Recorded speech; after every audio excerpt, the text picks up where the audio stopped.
I've worked very hard for. I am an RN, BSN RN. I own 2 houses. I own vehicles. I have one daughter and pretty much have it all figured out outside of relationships. And I Okay. think I've set it on the back burner because I don't know. I was too focused on working for Okay. my life that I have. All right. So what's your situation? So I was talking with this guy from the reservation. I'm Navajo and I date within the same race. Hmm. So it's very low pool of dating for quality men. And I thought I found someone who would uphold our traditions together so we can grow our family. But I think that was all up front. I think he was lying to me, and I think he wasn't ready for the type of commitment that I needed. So I don't know if I'm being too judgmental, or should I keep my standards high and wait for the person to come, or should I give this guy a chance? He's kind of one of the better men out there. He goes to our ceremonies. He sings the songs. He's very familial. Um, yeah. Okay. So what is he missing? Um, well, there's no set commitment from him. Okay. And we've been talking for 2 years, and he hasn't clearly identified what we are. And I have asked before, but he said he wasn't very clear about it. He just gave me a general um, answer. When you asked before, what did he say? He said something along the lines of, let's see how it goes. I know you're working through things, and I'm working through things. And when we figure that out, we'll go from there. How did you meet him? Um, through one of our ceremonies, like when they sing. Okay. Yeah, I mean, he doesn't. So, what's your specific question about the situation? What you should do here? Yeah, because it's already been 2 years. I don't know if I should waste any more time on him. Mm-mm, no, you should. You should pack your bags immediately. Hmm. Yeah, 2 years, no relationship. Mm-mm. No, I tell women like, assuming you're not in like a long distance relationship, like 3 months. Men know within 3 months. If I'm near you and we see each other at least once per week, I know within 3 months. I know within two. But we'll put three as a buffer. You're talking about 2 years. Either doesn't want to be in a relationship with you or does not have the capacity to be in a relationship with anybody. Whichever the case, doesn't matter. It still doesn't work for you. Hmm. That's hard to hear, but I guess it's true. Yeah. What made you wait so long though? Like what made you stick around for 2 years with no commitment? Well, the dating pool for our like indigenous people is so small. Mm-hmm. Like on top of the trauma, on top of all the things that everybody's going through, he's like one of the better men out of those. Hmm. Okay. Okay. So no white men in your future. No, All right. All right. It's not a Pocahontas situation. Okay. I no get it. way. I get it. All right. No colonizers. Cool. Okay. I mean that is a real constraint. It's a real problem. I empathize with you. I can understand wanting to date your people and there being slim pickings with that. That don't mean put up with anything though, Hmm. right? Because he's probably leveraged. Is that something you shared with him? The desire to date someone within your tribe? Yeah, it is something I shared. Yeah, It's something that he shared as well. got you, got you. Yeah, I mean that could be something that's being leveraged, considering that like where else you gonna go? You know what I mean? Mm. Um, so I don't know how this works. Like, is your people who are within your tribe only geographically near you, or are they also spread out? They're spread out. Okay. Everybody travels for work because there's no work on the reservation. Mm-hmm. So everybody's spread out. Hmm. Yeah, this is a tough one, love. This is a tough one because it's really like a math problem at this point. But that doesn't mean that you just, even if you were willing to settle, this ain't even a situation where you could settle because you still need his buy-in. He's not giving it to you. Right. And if 2 years has passed, he's likely not going to.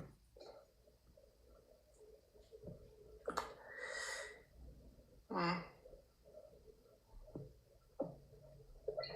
Right? Okay. Yeah. I guess I can wait for whoever's next.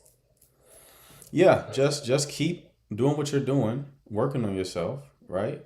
Um, I wish there was like a easier way to do that outside of like social media. You can have to go hashtag hunting.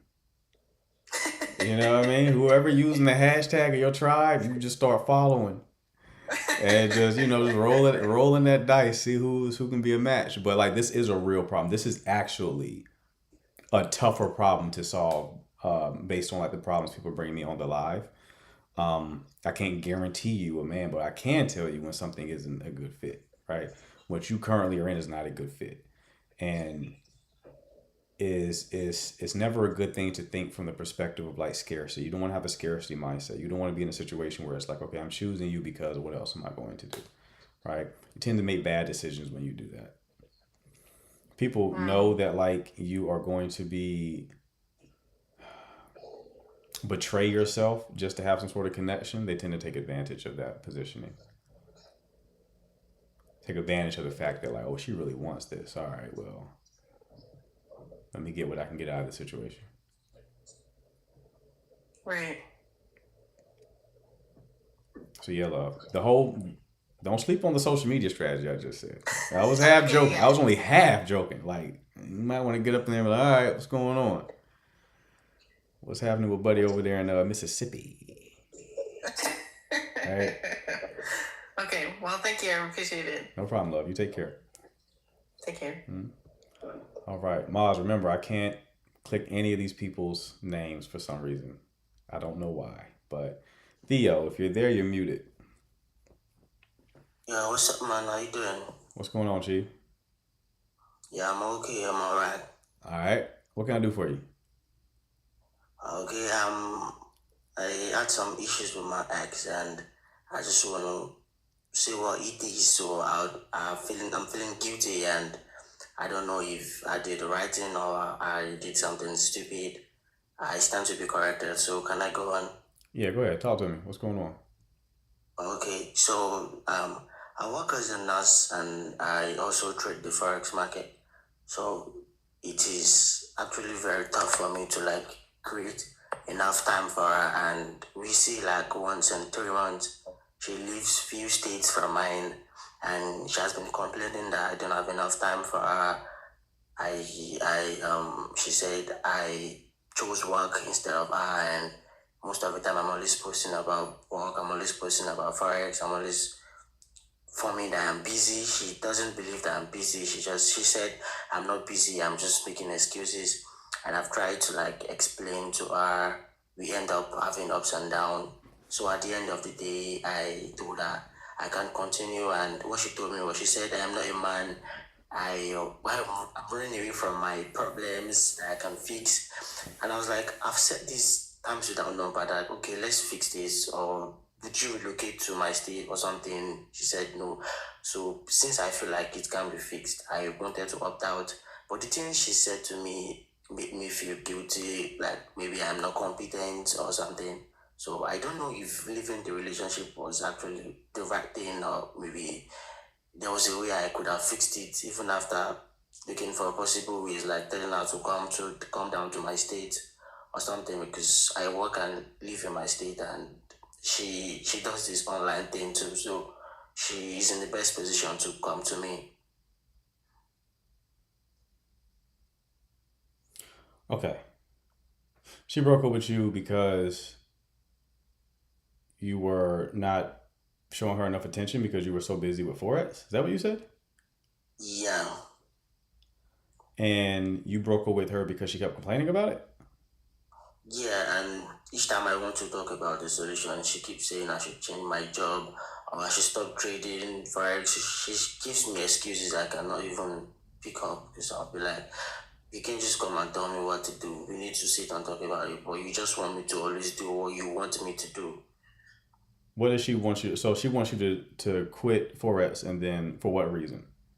Yeah, she wants me to do an also that I would have time for her, and I'm like, I can't do an also that would have time. I will have enough time for you, except you come to stay with me. If you can't stay with me, there's not enough time because I need to make money too. Okay, how much time do you spend with her per week? Physically, we don't really see because of the distance, but we chat often. We chat often, How and much? How much? most of the How much distance are we talking? okay, we're talking about I don't know. I don't. She she's like, okay, I'm in the west and she's in the south of my country. So that's probably like, if I'm checking the distance, that's maybe you're looking like from I don't know how to I don't know how to explain the exact distance, but Like it's quite far. how long of a drive is it? How much Oh, time would it take? the drive is about 6 hours and the flight is like less than an hour. Okay, how long have y'all been together? We've been together for like I think a year plus. I met her last year. I met her in person last year before she relocated back to our state. Okay, and how many times have you seen her in person since y'all been in a relationship? I've seen her just twice. Twice in over a year. We met this January. We did a lot actually, and I did that on purpose so she would not have to complain. But at the end of the day, it still did not work out. Just twice in a year you've seen her. Yes. Okay, that's not gonna work, big dog. That's not a relationship. You know, it's not a real relationship. So the question is, did you do the right thing breaking up with her? The answer, yes, because you were not in a real relationship. You can't be with someone you've only seen them twice in a year. Uh, okay. Okay. That sounds fair. Mm-hmm. Yep. All right. All right. Thanks, man. I really appreciate it. No problem, brother. You take care. Me too. Mm-hmm.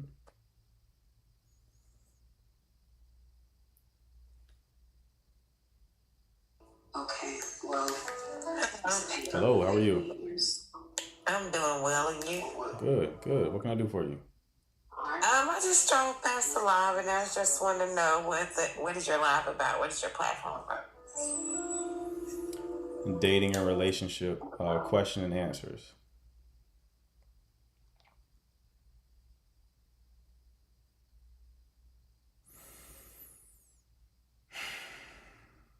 I don't know if people just want attention.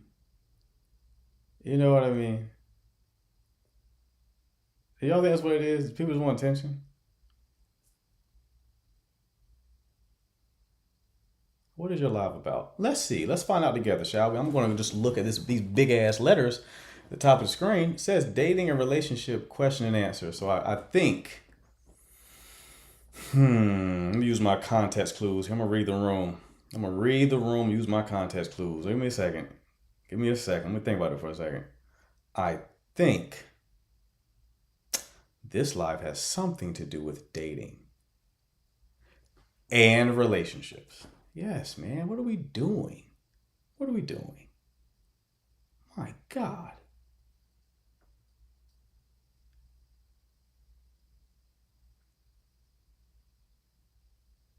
I knew once I heard how loud the TV was. That yeah, the TV being loud like that was a clue, wasn't it? The TV being loud like that definitely was a clue. Hello, brother. Let's do it, mods. Do your thing immediately. I'm good. How are you doing? I'm not doing good, brother. I'm very upset right now.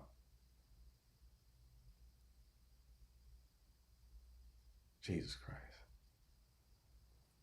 Mods, I need y'all to judge very harshly these profile pics. Judge very harshly. I need y'all to dive into your inner 12, right? Your inner police officer, and really embody that ability to judge a book by its cover. CJ, are you in a rainforest? What is going on? Holy shit, I did not mean to click. I was trying to boot that person. I'm cleaning up my bathroom right now. In your bathroom? Where is your bathroom located? When you say bathroom, do you mean that you're pissing outside? Because you're certainly not indoors. Not with that noise. That wasn't indoors. Where they filmed the movie Anaconda? Wherever they filmed the movie Anaconda is where you were. Ariana, what's going on? Hi. Hello. Quick update. So I met up with a guy again. Of course you I did. wasn't supposed to, but I was like, you know what, let me just give it a try. Listen, here's the thing, Ariana. We all knew you were meeting up with him again. There's no need to defend yourself. Just what's going on? Talk to me. Yeah. So we had a conversation, and the guy wasn't bad at all. Okay. I just feel like, the chemistry was just too much. Hence, it was a bit hard to avoid, such conversations.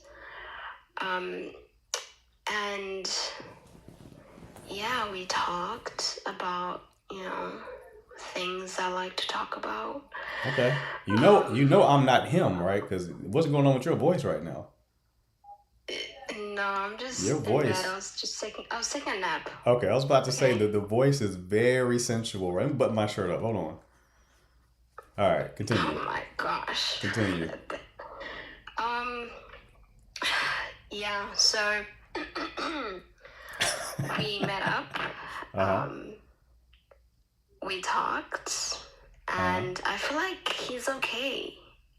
The chemistry was just too much, What do you mean too much? As in, like, we were just really attracted to one another. Okay.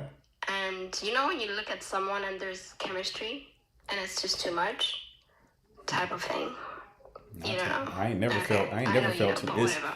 it's never I enough, know. baby. It's never enough. Okay. So yeah, the chemistry was the there. chemistry was too much, and I kind of feel like I prejudged so quickly. When you say the chemistry too much, you feel like you were going to probably lose the plot a little bit. I didn't hear that. When you say the chemistry was too much, do you feel like you were going to lose the plot a little bit? Like you weren't going to be able to trust yourself? Yeah. Okay. So Okay. that's why I kept on pulling back. I got like, you. I am definitely gonna need to run from this. That's kind of like what it was. Yeah, I've been on the receiving end of this type of energy, so it's good to see what's going on in the mind of the other person. Okay. So what is the issue now? Are you planning on staying, like you're going to continue running, or what's happening? I'm good to say. We've made there's boundaries, We're only gonna see each other in open spaces. So I Okay. won't be visiting him at his house or anything like that. So did you, when y'all Just- just met up, were you at his house? No. Okay. Where were We went y'all? out for dinner. Okay. Okay. We went out for dinner, and then my friends had a game night, and then we both went to that game night. Gotcha. That was it. Gotcha. But yeah, it was dinner, so we just We just said no closed spaces, Right. just open spaces. Right. And yeah, I just feel like why not give it a try? I just honestly was avoiding the whole situation and creating scenarios in my head because I knew how strong our chemistry was, and I just don't want to sin. I've been doing good. I've been obedient Okay. to God, All right. and I just want to keep it that way, you know? Gotcha. So, This is a real problem. So it's like I think you're doing the right thing by like putting the boundaries in place and being like, okay, I'm not going to be in closed spaces with this person. So that's a good first step. So, but you are saying that you are going to continue entertaining it. yeah, I'm gonna keep talking to him, Okay. but respecting the boundaries as well, you know? Yeah. As long as you don't end up in like closed places, you'll be good. Yeah. You'll be Yeah. good. That needs to be Fair the enough. I was just giving you an update okay. because Where did we leave off Oh, with it sorry. last? Where did we leave off with it last time? I forget. you told me to stop talking to him because you know he just kept on saying, you know, do you want to come to my place and all that stuff. I think it was because he was saying things that were past where y'all were in the connection. Stuff like I miss you. Stuff like I miss you and Yeah. things like that. Yeah. Okay, That so was was the he issue. was he still giving that type of energy off when you saw him in person? No, not at all. Okay. Okay. Yeah, he was calm. We had a good conversation. He didn't even initiate touching me. If anything, I'm the one who touched him most of the time. Not inappropriate, but like just, you know, the hand touch type of thing. I got you. Nothing crazy. I Nothing got you. crazy. All right. But yeah, I like that he respects the fact that, you know, yeah, Whoa. that's all. So you just in bed reflecting, huh? Just in bed, Yeah, I just in guess. bed reminiscing. Okay. All right. Well, invite me to the baby shower. What? Invite me to the baby shower. All I got is 20 I got 20 bones on God it. forbid. Cheap gifts. No way. Cheap gifts. I mean, if we get married, yeah, sure, why not? I'll invite you. All right. Well, like, listen, keep entertaining it if you feel comfortable with it. Just, no closed spaces and you should be fine. For sure. I'll I let you don't, know. with that noise, I don't know if you're going to be fine, Ariana. I take that back. I don't know if you're going to be fine. I think you're very close. You're very close in more ways than one. So maybe a couple of FaceTime conversations. Just FaceTime conversations, nothing in person. I don't like phone calls though. I really hate it. Like, Okay. I'd rather we don't talk till we meet again. Literally. Okay. All right. All right. Yeah. Don't worry, I got it under control. All I right. can control myself pretty well. I've heard that So, before. Okay. Well, you come back, and see, when are y'all seeing each other again? after 2 weeks. In 2 weeks. Okay. I Yeah, I want gotta let him miss me. I want to hear you. I want to hear you come back in 3 weeks. Sure. I'm gonna send the mods out for you. They're gonna search for you. It's a search and rescue. We're gonna see exactly what's going on. Okay. Absolutely. All Yeah, right. for sure. All right, Ariana. Best of luck, love. Yeah. Bye. Bye. Thanks. All right. Whoa. One in the chat if y'all think Ariana is going to stay the course. 2 in the chat if y'all think she is 100% folding. What do we think? What do we think? What do we think? She's What do we folding. think? She's folding? Tay says she's folding. What do the rest of y'all think? Chad, what do y'all think? We got 2, 2, 2, 2, 2. You can tell she was playing it in her head in the bed. You can already tell. She's cracked and cooked. 2. Camellia said 6. Okay, we got some ones. We got some ones in the chat. Some people who believe. Mostly 2s, though. Come on, chat. What are y'all thinking? 1 or 2? 1 or 2? Okay, we got multiple 2s right here. All right. All right. She's in heat around them. Kalani. You just say Kalani. What was that for? I don't know. She's brewing. Brewing is a good way to break it down. I don't know. This one's really up in the air. This one's really up in the air. I think it's really going to be if she is if they get in the closed space, it's over for her. And by closed space, I mean any closed space. Honda Accord, phone booth, if those still exist, right? Even if it's a curtain. So don't go to no psychic readings, nothing like that. There's a curtain, like one little bead doors that close. Something like that. Avoid any type of closed space, right? Because you are in trouble. All right, Tay, what's going on? I've got an update for you as well. Okay. I think the last time I talked to you, I don't know if you remember, but I told you that I found out my ex-husband was having an affair and then I got stage 4 cancer. Oh, yeah. And then I had met someone and I kind of freaked out and got a little insecure and stopped talking to him for a while. Uh-huh. So you told me to call him and be bold in saying what I wanted to do and my intentions, and I did, and it worked really well. It worked? We ended up having like a 2-hour phone conversation, and I think we were able to get back on the same page. Okay. And everything has been going great.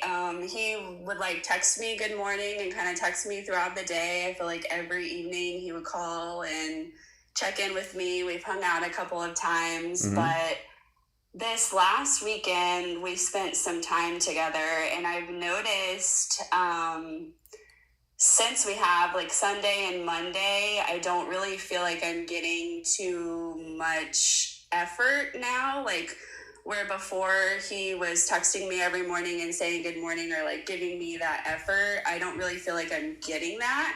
So for the last few days, I have been the one to say good morning and like send a text, because I don't want the other person to feel like they always have to do it. Like, I think there should be some effort from my part as well. Right. But I just don't really feel like I'm getting anything out of it, which is random. And then today I decided I wasn't going to say anything first, and I haven't heard anything from him all day. So now I don't know. I saw you were live, and I'm like, let me just offload my thoughts to this man and see, is this worth my energy, or like, okay, I don't know. How many times do you text someone first before you're bugging? Because I'm at 3 right now. You're at 3? Whoa, Yeah. Okay. You're hitting the limit. Okay. Now, I will say he's responding to the messages. I just don't feel like it's creating a conversation as much as it's like, I don't know, entertaining it. Okay. So how long have y'all been in good standing? How long has it been since y'all had the conversation? It's been about 2 weeks, I'll say. 2 weeks? So y'all like hung out and everything over these past 2 weeks? Yes. Okay. Yeah. When did you see a shift in behavior? After this last time we hung out, I had spent the night with him on Friday night, and we hung out for quite some time on Saturday, and then I've kind of been feeling it since then. Okay. And when we left each other on Saturday, he was helping his brother-in-law with some concrete project, so I didn't really think too much of it then. But then when it started bleeding into the next few days, I don't know. Now I'm kind of starting to overthink it. Gotcha. When you stayed the night, did you sleep together? Yeah. Okay. All right. It's not the first time. We did the first time that we started hanging out as well. Was that before Which the is conversation? what made me feel insecure, because it was like the first time I had, Gotcha. So that was before the pullback.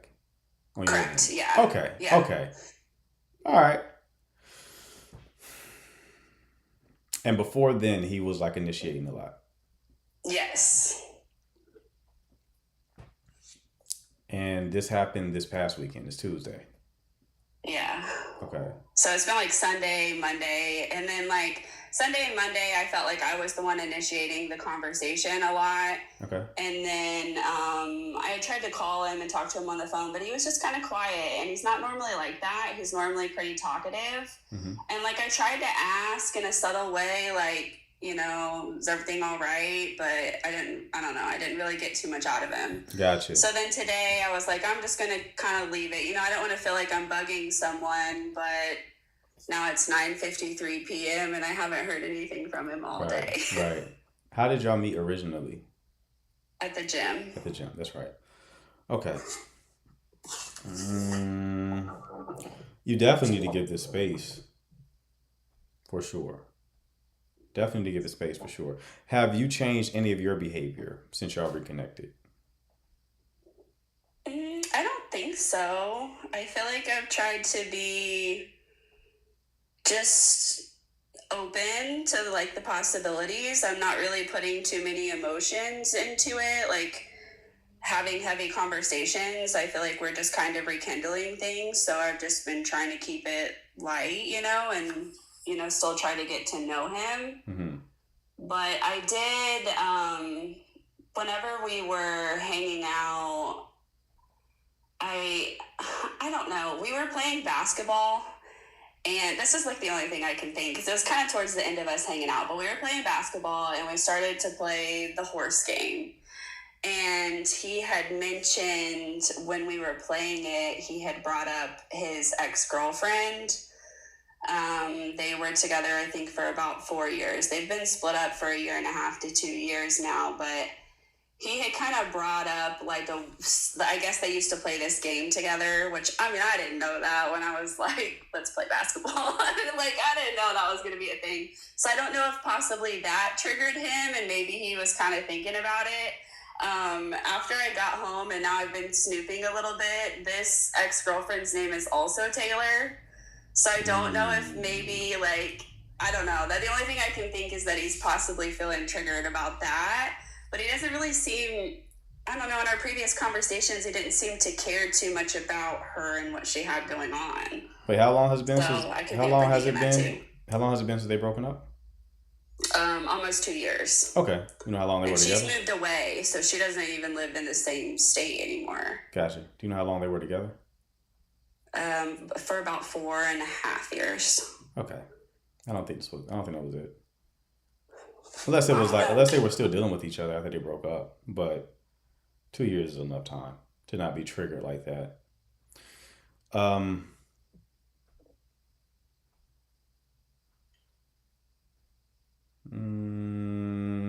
Here's what I think. That's where my gut is going.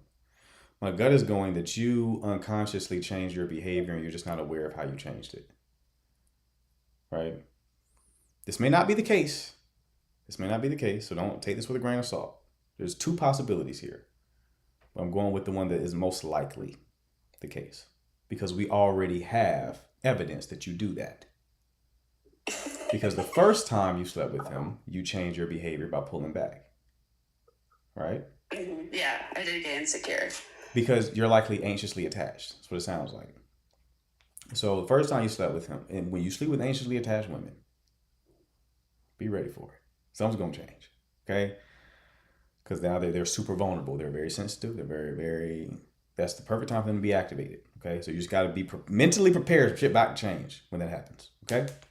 So you pulling back tells me that you're reactive. All right? You're anxiously attached and you're reactive. So you pull back as a way to protect yourself. Then we had our conversation. I told you to go ahead and talk with him. You talked with him. Things were good. You slept with him again. Another vulnerable spike. This time you didn't pull back. But I doubt you stayed the same. Because you don't stay the same when there's an emotional spike. Because you're anxious. There's a shift somewhere that occurs with anxiously attached people. Before you pulled back, this time you likely leaned in. You likely really leaned in. Where you want to spend more time with the person. You probably were... Audio's bad. Whose audio's bad? Hold on 1 second, Tay. Chat, can y'all hear me? The audio is not clear. Okay. Huh. I don't know why. Robotic. It's glitching. It's glitching pretty bad. Restart TikTok. Okay. I'm gonna restart TikTok real quick and then see if it hold on. You want to know something that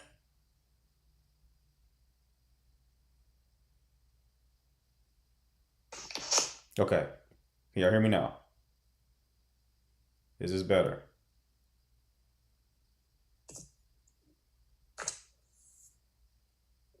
It's still I robotic? can hear you fine if it matters. Okay. She says she can hear me fine. I think my TikTok is glitching. Let me get my headphones real quick. I'll be right back. All right.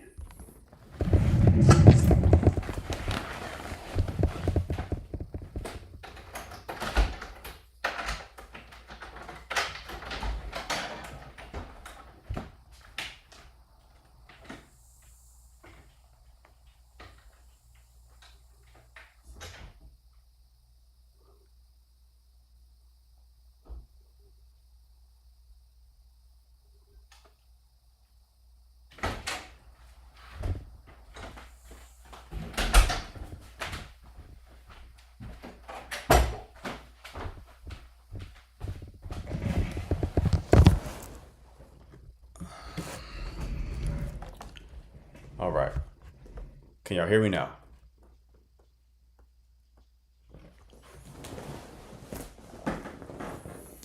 Chat, let me know if y'all can hear me. Is better?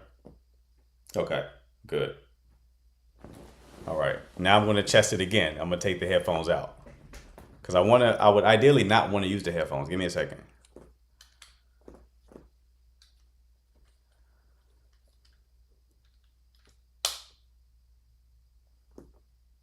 All right, is it still bad with regular audio?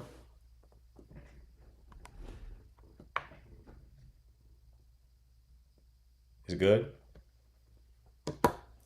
There we go. See, I used to work in tech support. Huh? Is that obvious? Okay, so what were we saying?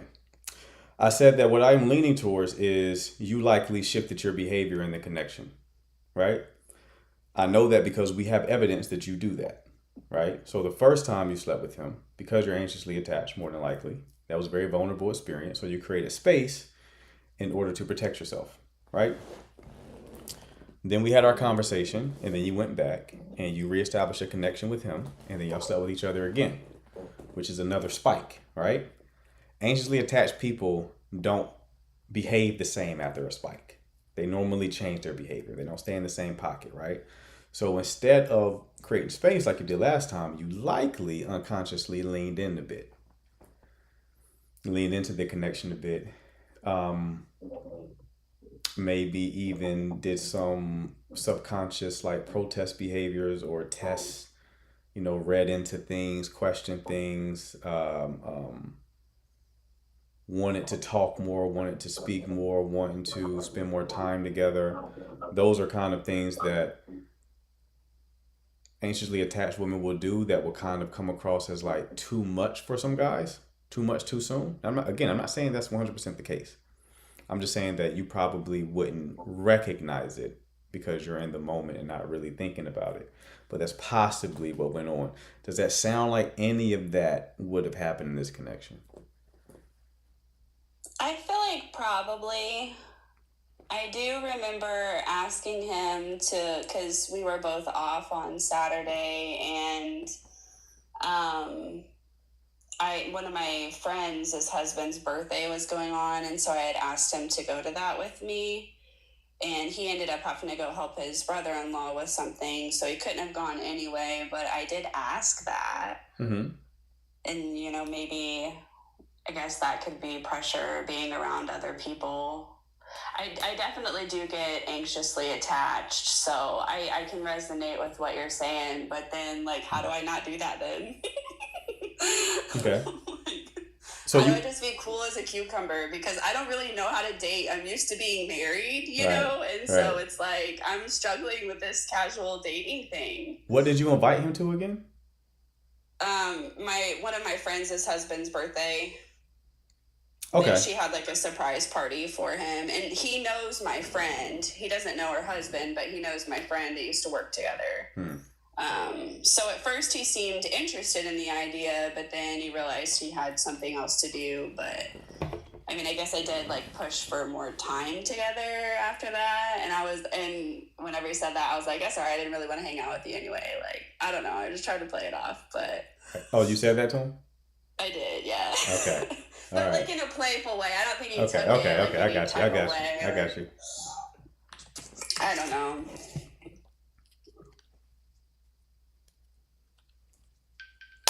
I don't know what's up with this app, man. This app is crazy. Hopefully, you two will be able to get the audio back. I'm gonna keep it streaming right now. Um. So, okay. When did you invite him to your friend's husband's surprise birthday party?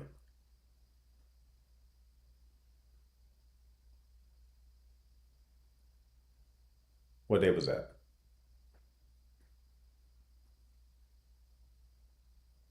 That was before y'all slept together? Okay, that was after y'all slept together.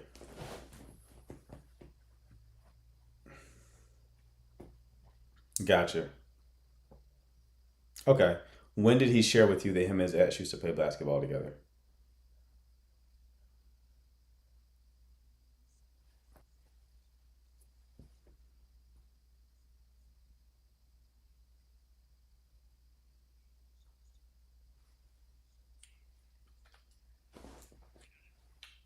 I don't know if that's what brought up the conversation. Like, I don't know. Right. Right. Okay. It might be in that past relationship. Do you know who ended it, him or her? He said he did. They argued too much, and he seems to care a lot about his peace. Ooh. Yeah, he's like, I've been alone for a while now. I can tell he's very much in a routine. Like, he has his life together, which is something that's attracted me. But he's very much in a routine, like, and he works an hour away. And so he does a lot of driving, and then he goes to the gym, and he's just kind of, I can tell, set in a routine. And so he had mentioned they were arguing a lot, and he was kind of it just didn't seem worth it. Right. Okay. You're likely dealing with an avoidantly attached person. Yeah, he's also an Aries. Yeah. I don't know what that means, but like definitely it sounds avoidant. That because it tracks, right? It tracks because you're now starting to lean in more. So now he probably sees his independence being threatened. You also invited him to something that's very intimate. So like you think you just invited him to your friends get together. What he heard was, I want to integrate you into my life. After just kicking it with you for a couple of weeks. Okay. Right? So do you think that, like, because the last thing I want to do after doing what I did before is, like, make him think that I'm not interested or that I'm not going to, like, kind of be working on this. So I've been going back and forth with myself on if I was going to reach out or try to call him and tell him how I'm feeling, or do you think I should just leave it alone? If he's avoiding, that's not going to help. Calling him, telling him how you're feeling is not going to help. It'll help you get it off your chest, but it's not going to help the connection at all. Right? Do you kind of know how the anxious avoidant pairing works out? Do you kind of know the cycles that of anxiously attached people and avoidantly attached people fall into? Yeah. Okay. So yeah, you calling him, telling him about your feelings, or that's a threat from his perspective. Okay. You might as well hold him at gunpoint. That's a threat, right? So it's just too early for that type of stuff. You haven't known each other long. You haven't been dating long, right? Here's what you play. This is how to play it practically right now, short term. Just you're not pulling back. You are pulling back a little bit. But if he engages, you're warm. Right? You're giving him this. You're creating space for him to lean back into the connection. If he leans back, because it's not a when, it's an if, because we don't know. He could be scared off now. If he leans back into the connection, you greet him warmly, right? And then y'all proceed. And that's if you want to continue the connection, because if he is avoidant, which now I'm really starting to think he is, because anxious people tend to be attracted to avoidant people. They tend to choose avoidant people. And then you said that this is a person who's big on his peace. That's one of the number one avoidant indicators, is if someone seems to be paying a lot of lip service to their peace, that's likely an avoidant. All of them use that word. They all use it. Everyone I've ever met uses it. Anyone I've ever observed digitally who's an avoidantly attached person uses that peace terminology. That's the frame that they use to make it seem like the way that they're moving is not a problem.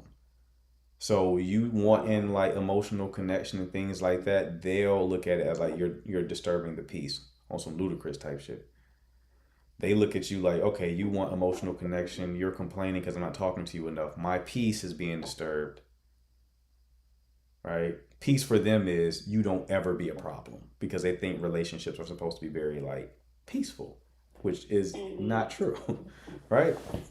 So, so one of the question is, do you even want to be in a dynamic like that? That's the first thing.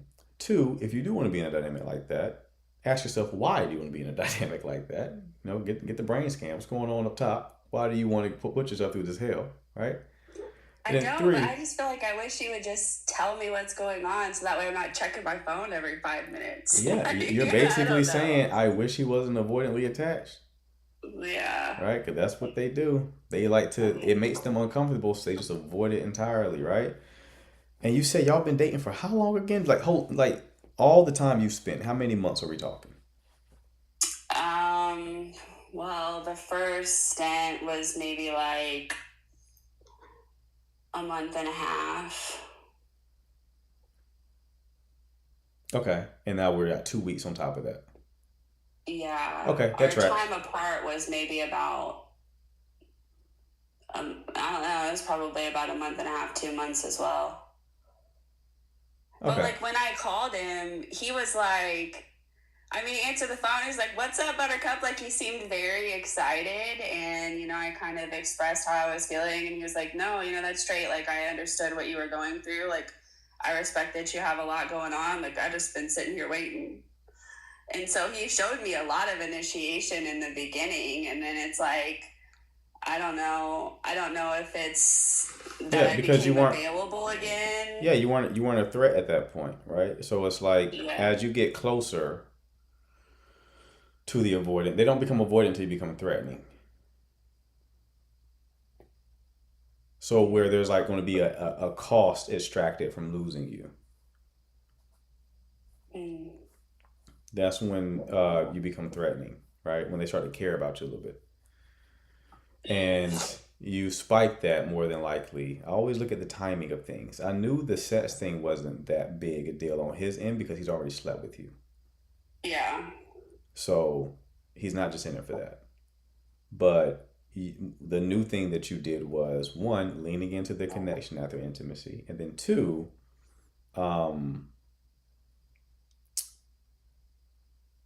you invited him to that, what he perceives to be an intimate get together, like integrating him into your world. Mm. Right? So the combination of those things is like, whoa, this is too much. So now he's creating space to regulate. So you gotta give him space, right? If you want to be with him. But like if you want to be with I feel him, like you can have the space. I'm alright with it. say it again? Because I don't really mean it like that, She sent me the text inviting me as I was there, and I'm not really the type to like look too much into something like that, especially when there's going to be a lot of people around. Like it's not like I'm like come meet my folks. You know what I mean? Right. Like it's a like a bonfire party get together type thing. Like you would think. I Right, don't know. right. I don't know, but I think I'm just gonna let it rest. I think you're right, and it probably is very avoidant. And with somebody that's going through what I'm going through, it probably isn't the best idea. Yes, It's like I don't want to be because sitting here playing hot and cold with somebody or feeling like I'm on thin ice. Like I want to be able to be myself too, right, and like I like to show care and adoration, especially if I do like someone, because that's a little few and far between. right. And so like I'm trying to be genuine with how I feel and how I'm dating, and I think I'm just finding a lot of avoidance. Yeah, I mean it's like that. That's most of the dating pool, right? It will make sense when you think about it because it's like they run from connection, so of course they're going to be single. Yeah. So most of the dating pool is going to be avoidantly attached individuals, and I think that that's accurate. I like that. I like the whole like I want to be authentic and I want to be myself. Now we can couple that with working on the anxious stuff. Yeah. We can do you're that, right? right? But I do agree with that, right? And the reason why I think people should work on their attachment styles is because each one of the insecure attachment styles comes with a superpower. but it's not viewed as a superpower until you actually heal it. So like I've talked about fearful avoidance. Fearful avoidantly attached people have a ability to attune. Like they know you better than any other type, including secure. They read the people they're with and can meet their needs and just know what they need better than any other type. They pay really close attention, right? It's just hidden underneath batshit craziness a lot of the time, right? So they have to heal that, and when they heal it, now they have access to that superpower that they can use whenever they so choose. Avoidantly attached people have the ability to compartmentalize very well. I was talking to a client who's avoidant, and she was telling me that it works very well in her career because she's not readable. When she goes to negotiations, she's not really readable, right? So I'm like, when you heal, you still have access to that because you can do it consciously now instead of unconsciously. Anxious people love very hard. They're very loving people, right? But it's suffocating when it's just anxious attachment. When you heal it, when you make the steps to become more earned secure, you still have that capacity to love big. It's just now managed. It's controlled. And you can give it, right now you're giving it out indiscriminately at times, where you can give it out more discriminately when you actually heal it. Right, so healing it is going to be a good thing to do. Unfortunately, you can only heal within connection with somebody, so you can only heal within a relationship for the most part. But that was gonna be my next question. So like, what do I gotta do? You can increase capacity, but you can't ultimately heal the attachment wound. Right. So what I mean by that is, when you have insecure attachment, you can have high capacity or low capacity. Right. So a high capacity avoidant is someone who is still avoidantly attached, but it takes more to trigger them. Low capacity one gets triggered instantaneously. So high capacity avoidant, you may see, was married for 10 years. Yeah, he or she created distance and all that kind of stuff, but it was like they still could sustain the connection, right? Low capacity probably didn't get into a relationship at all, or they were all very short. High capacity anxious person which was me before I started healing, right? I was a high capacity anxious person. When you told me you were going somewhere like to the store, I wasn't like timing you. I wasn't going through your social media being like, okay, who is this person following? What are they doing, right? I trusted that you were doing what you say you were going to do, but I still got activated though. It just took more to activate me. Okay? Low capacity anxious person is really rough to deal with. They just constantly need reassurance. They're very needy. So you can increase capacity, and the way that you increase capacity is you do what the anxious person is afraid of doing, which is one, be alone. So you ask yourself, if I was to never get another relationship, how can I build a life where I'm actually happy with it? And then whatever the answer to that question is, you go build that life, right? Because when you build that life, you have multiple sources, multiple things that fill up your tank. When you're anxiously attached, you typically need the other person to fill up your tank. They become your world, and that's too much of a responsibility for any person, right? So you increase capacity by having more things going on, by writing down your values and living in alignment with your values, so you can actually be proud of yourself. You being proud of yourself means you're not needy for another person to be proud of you or to pour into you. You reparent yourself in a way, right? Mm-hmm. So that's how you increase capacity. That's going to give you a much better footing when you enter into another relationship, right? And then when you're in the relationship, you finish the job, where it's like now you're actually in a situation to be triggered, and you can start making different decisions while triggered. That's why you need a relationship, because you have to be triggered in order to change your responses to the trigger, and you're not going to be triggered while single. Yeah. All right. Well, you're good at this. Thanks. I appreciate you, Tay. You know, Tay, if you ever want any more conversations, we got the 1 hour coaching call slots. You know, it's a perfect plug after Tay telling me that I'm good at this. People, you see this icon right here. This is the Service Plus icon. You hit this at the bottom of the screen. Shoot me a message. I'll ask you about your situation. And if I can help, let me take my glasses off. If I can help, I will tell you exactly how to book your call. It comes with 2 weeks of DM support, so you can DM me daily with different questions. And I got people sending me screenshots of text messages. What do I say here? What does this mean? What is she saying? What is he saying? That kind of stuff, right? 2 weeks of that to help you like implement the stuff that we discussed, help with support. All right. So if you want that, hit this icon at the bottom of the screen, shoot that message. But yeah, Tay, that's the play moving forward. Is if you want to sustain this connection, you're gonna have to give it space. If you don't, which I would understand if you don't, you just move on and be with someone who you can actually be yourself with. All right. Thank you. No problem, Tay. Best of luck, love. All right. Have a good one. All right. Bye. All right. Who do we got next? That guy's from matchmaking. Let's go ahead and clean that up. Let's get him out of here. Motherfucker's name sound like a spell. Abar Kazari. What is that? I feel like I just turned someone to a frog right then. Abar Kazari. You're up to no good, brother. You're up to no good. That's a bubble, toil, and trouble last name right there. Witch's Brew. Huh? My furniture just started floating. Right. All right, what other questions do we got, folks? That was a good conversation with Tay. I like the interesting ones, man. I had a coaching call today. It was 2 anxiously attached people who were moving differently. They had different defensive strategies. It's very interesting because I don't really see 2 anxiously attached people getting together. But the guy I was talking to today, he's anxiously attached and his lady is anxiously attached. And I'm like, oh, this is so interesting. Because it was like, he was anxiously attached to the point where he was hurt a long time ago. So he just started dealing with casual connections, right? That's how he took his control back. So he's like, if y'all are going to abandon me, then I'll abandon you first. I'll only deal with women who I'm not really interested in, right? So just all casual connections. Then he gets with this woman, really likes her. She's anxious. So then she presses for actual commitment and them being exclusive. So they become exclusive. Then she starts complaining that he doesn't talk to her enough, right? Because she goes off to like these work gigs, flies out for work, and he's not talking to her much when she's out like for work, right? What's up, Gigi? And you know, she's talking to her therapist about it. Her therapist like, well, tell him to talk to you more because her therapist sucks, right?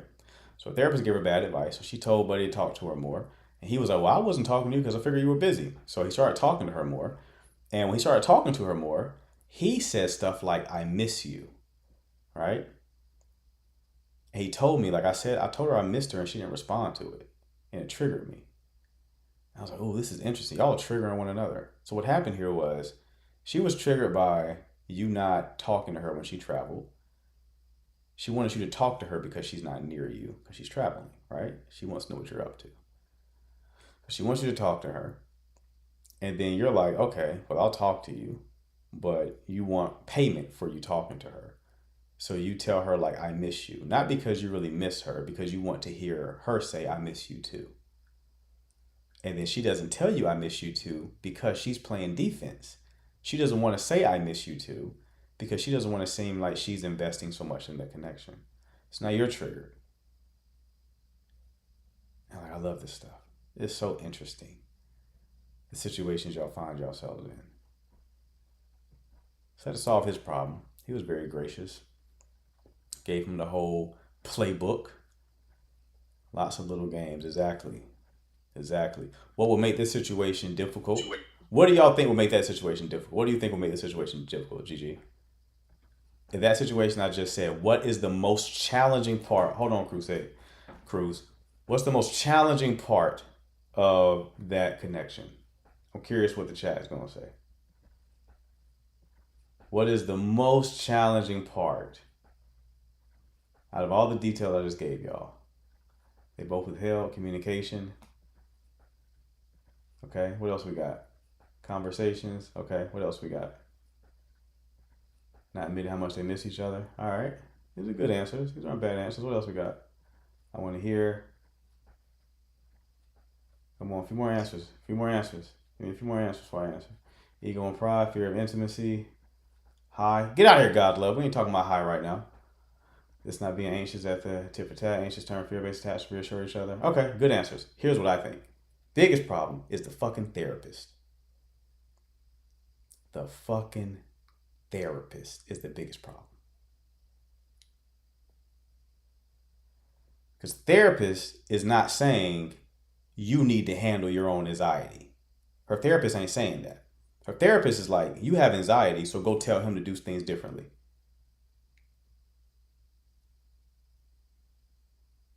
And I had to tell him, I'm like, that's her anxiety. That's not your anxiety. She has to learn how to deal with her own anxiety. And she's getting bad counsel because the therapist is not telling her that she has to work on that herself. She's telling her that she has to get you to meet her needs. That ain't how that works. So even if he does do the right things, because we got this third party giving bad counsel, a lot of women will go to therapists and outsource their own brain. They don't think no more. Men too, but women mostly go to therapy. They'll outsource their thinking. So it's like, okay, what do I do? Right? And the therapist thinks for them, right? So it's like, she's not going to question the therapist because that's the therapist. She's not going to question that. Right? She's not going to question that. She's going to assume the therapist is correct. The therapist is not telling her she's doing anything wrong. So if this guy comes and tells her she's doing something wrong, she's going to default to the therapist. She's going to tell the therapist what the guy says. The therapist is going to disagree, more than likely. And that's the end of the connection. So I gave him a playbook on how to avoid all that situation. I can't share that with y'all here because y'all haven't paid for the 1-hour coaching call. But if you do, icon right there, bottom of the screen, shoot me a message. I'll be in touch. All right, Cruz, what's going on? Cruz, you still there? You really fucked up the momentum. When I said Cruz was going on, I thought you were going to hop in immediately and we could just kind of keep the ball rolling. But now we're playing the quiet game. All right, Miles, can we remove Cruz? Because I think they're deceased. I don't know if they're there anymore. Thank you.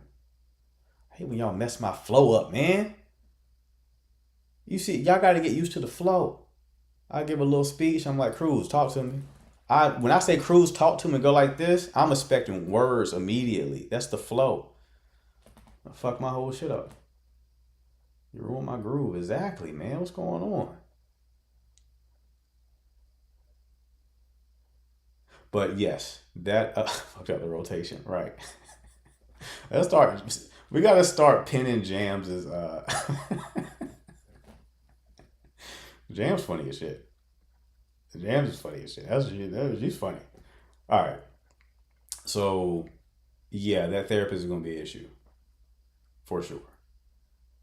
For sure. For sure. And he was like, and this guy's 40. And he was like, well, I said, why do you think you're anxious? Like, why do you think you haven't been anxious? Because he was surprised he was acting this way. And he was like, I don't know. I was like, all right. Well, talk me through your relationships, right? And he was in a relationship with a woman 2 years ago. Well, around COVID time. And then she moved to California and then they ended things. And I said, you weren't anxious in that connection? He was like, no. I said, were you in love with her? And he kind of thought about it. I was like, yeah, something's there. So the reason I'm asking you these questions is because you don't just magically become anxiously attached at 40 years old. He was 42, actually. You don't just magically become anxious at 42. Yeah, you've been anxious. Why are you just now learning about it? It's because your anxious attachment made you only deal with casual connections as a way to avoid getting abandoned. And he was like, oh. It was not that he's not triggered. He had a painful experience and he adapted by only dealing with women he was not interested in.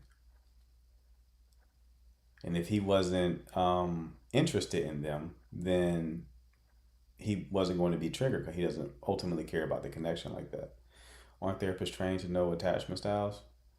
I don't know. I think some are. I assumed all of them were, and I dated one, and she didn't know what the fuck she was talking about.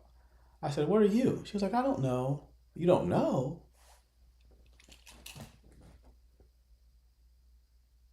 You don't know? You're a therapist.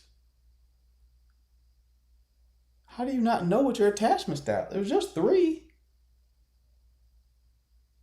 And they're very different. Use the process of elimination. What do you mean you don't know? This shit turned me off. I was turned off, bro. How about cancel the date?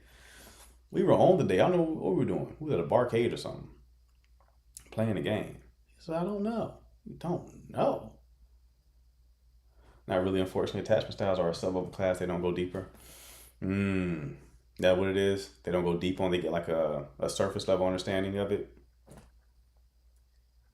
I'm like, whoa. This particular therapist was playing games. To tell you the game she tried to run on me. I hate when people like, oh my God, bro. There was a quote I saw in the movie. It wasn't Inception. It was Limitless. There was a quote in Limitless that stuck with me. And it was like, he was like, you know the thing about smart people, they always think they're smarter than everyone else, right? I'm a pretty sharp person. I don't know everything. I'm dumb in a lot of ways. Generally, I'm pretty sharp. People who know me personally know that I'm a pretty sharp person. Yet, it does not stop them from trying to outsmart me. And I'm like, why? How do you know that I'm like this? It's like people know that I can read people very well, but then they always assume I can't read them. Like, oh, you read people very well. I'm like, right. And you think I can read a stranger like this and the person I've spent years with, I can't read you? You're the easiest one to read. I have years worth of data. So anyway, this woman, this is before I was a dating coach, actually. So to be fair with her, this is before I was a dating coach. But I met her on Hinge, and she wasn't from the area. She wasn't from North Carolina at all, actually. She was actually in Maryland. She was actually, yeah, people think they always think they're the anomaly. It's just hubris. People think they're the exception. You're not the exception. You're like everyone else. All right. So she lived in Maryland, and I was in Raleigh, right? And we matched on a dating app. And she tells me, I actually don't live in Raleigh. I'm like, where do you live? She was like, Maryland. And I was like, what the fuck are you matching with someone in Raleigh for? She was like, oh, I have family in North Carolina. Now, the family she speaks of were like an hour and a half from Raleigh. So I'm like, your family's an hour and a half away. Why are you matching with people in Raleigh? Anyway.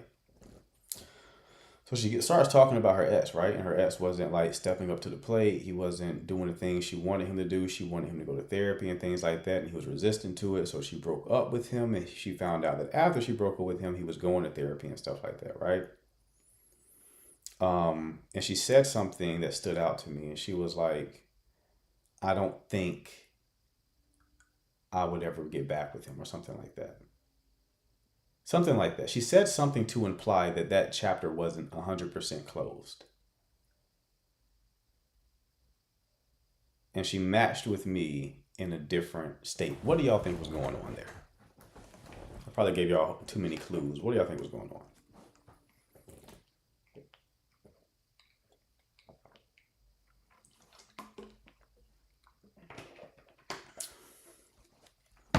What do y'all think was going on? She was playing around, escapism. She was still seeing him. I don't think she needed to fill him in easy. She needed to rebound, avoid it, anxious. She looking for a distraction. She was trying to have her cake and eat it too. Right. She was trying to have her cake and eat it too. The reason why she was matching with someone in North Carolina is because she still wanted the ex to be in play, just in case. But you know what will make an ex not be in play? If he knows you're dating other people. She wanted to date other people. She certainly could not be on a dating app in her city because people would see her on a dating app. And those people may alert the ex that old girl is on a dating app. He himself might be on the dating app and then see her on said dating app. And now that ruins any possibility of getting back together with him. So she puts her location in North Carolina so she can match with people near her family. Right? Right? So now she can go out there, get her rocks off, date who she wants to date, explore, and then, did you figure that out right away? Immediately. As soon as she told me, it all came together. My shit just automatically happens like that. As soon as she indicated that there was a slight possibility she would entertain that again, the conclusion just snapped in my head. I'm like, I know exactly what you're doing. I don't like it. But can he just look her up? That's not how it works, Gina. You have to like be near the person. She thought she was playing chess. Right. So you're like, okay, I want to just get back together with him. And then if she tries to get back together with him and he asks her, have you dated anyone else? She'll be like, no, I haven't. I've just been thinking.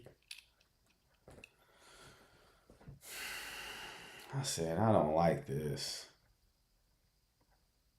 I was like, but I'll entertain it. And then she was like, I don't know anything about attachment styles. I said, well, now you've gone too fucking far. Now you've gone too far.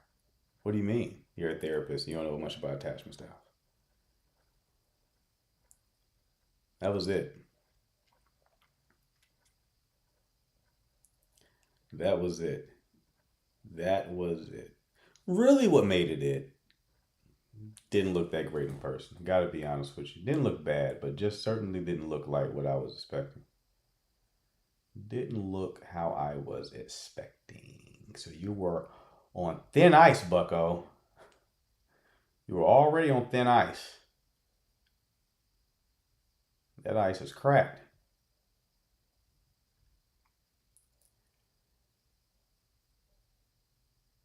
That ice is cracked.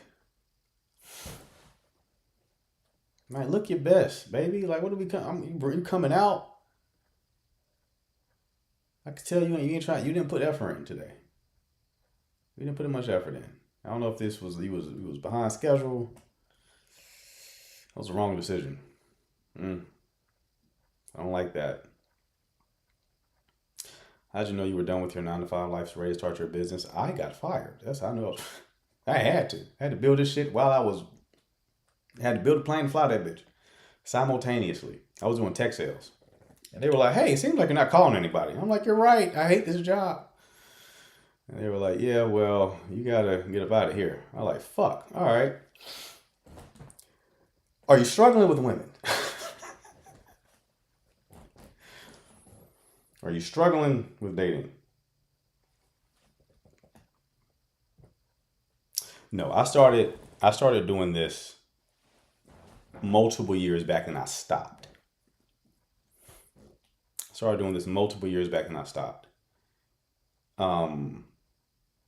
Actually stopped doing this to do tech sales.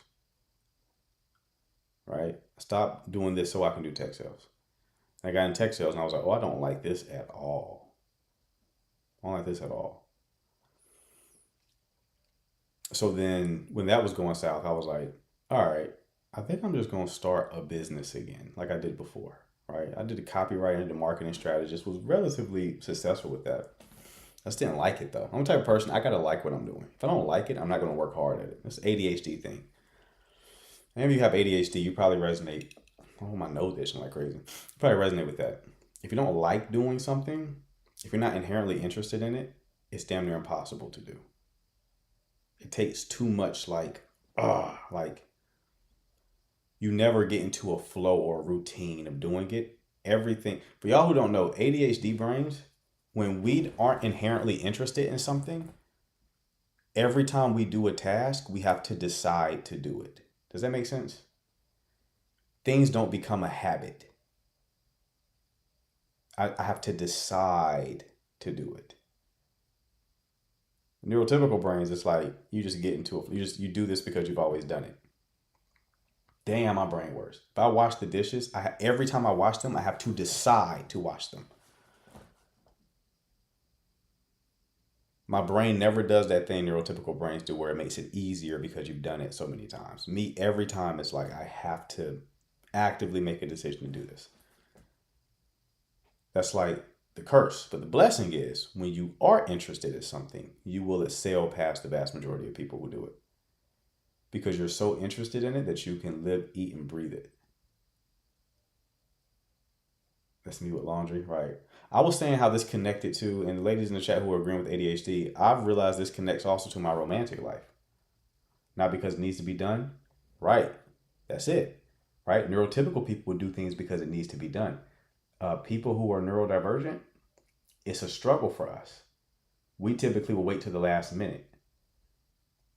Because we wait to the last minute, we get that that sense of urgency, that dopamine hit. The thing that makes you do things is dopamine, this motivation, right?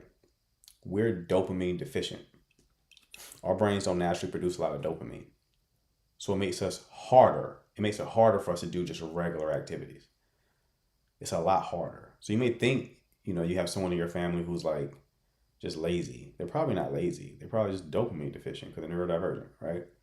So it's literally harder for them to do the things that you do. It's not a cop-out. It's just the reality, right? So the way it relates to like dating, I realized that if I'm not interested in a woman, I just can't do it. Because it feels like a chore. Me texting back a woman I'm not inherently interested in feels like I'm doing laundry.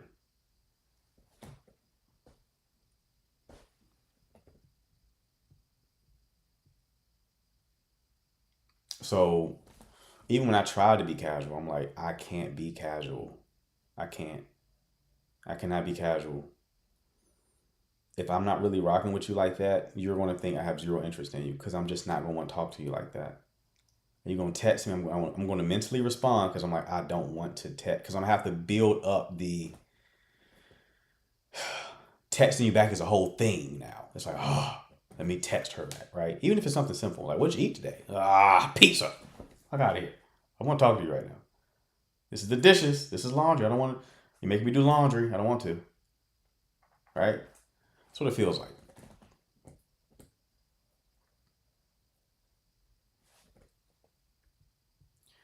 I'm almost 40. I'm just going to tell you I'm not feeling this. What do you mean? You're not feeling this? Oh, you're saying you're just going to tell the person you're not feeling this. I got you.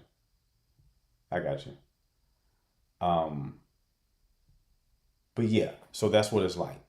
But the problem with being interested in someone is like when I'm interested in you, I'm really interested in you.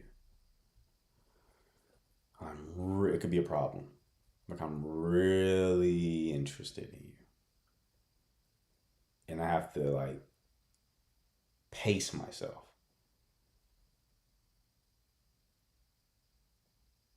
The thing that saves me there is because I got so much other stuff going on. Hyper focus. Yeah, it's not a problem now. But I would say neurodivergent probably overlaps with anxious attachment. I would say that. I would say it definitely overlaps with anxious attachment. Because a hyper focus thing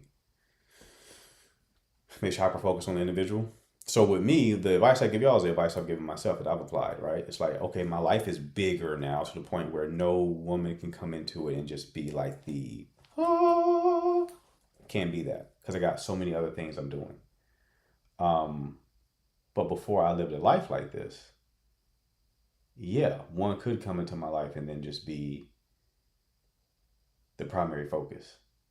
And that would be a problem. So we avoid that situation. Right?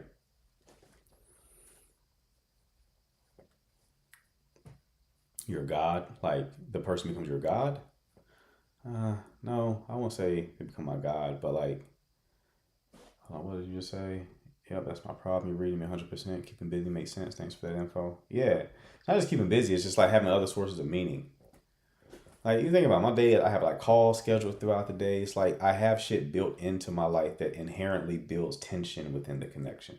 I don't have to manufacture tension. I don't have to manufacture push-pull because it's inherent within my lifestyle. I literally can't talk to you all day. Even if I wanted to, I can't do it. Right? That's what you want. You don't want to fake it. I tell guys like you don't fake this shit. Build a life to where it naturally creates that impact. Don't fake busy. Actually be busy. Are you proud of yourself for how far you come? Yeah, I have to remind myself. I'm not great with celebrating things. I'm just always focused on like the next drag in the sleigh. It's important to be at peace with yourself first. A partnership compliment, not complete. Right. Agreed. Neurodivergent can be intense. Yes. Yes, it can. Even with eye contact. I make really good eye contact, right? It's a neurodivergent thing again. When I'm talking, I don't make eye contact. When I'm talking, I'm typically doing this. I have to look around for me looking around is me accessing the thought. It's me accessing the thought. But when I'm not talking, I'm locked in. If you're talking, I'm just looking at you, right? It can be intense for some women. They're like, oh. I've had some compliment me like, oh, you made really good eye contact. I'm like, well, yeah. I mean, you're talking, so I'm looking at the subject. Thought everyone does that? No. Some people struggle with that.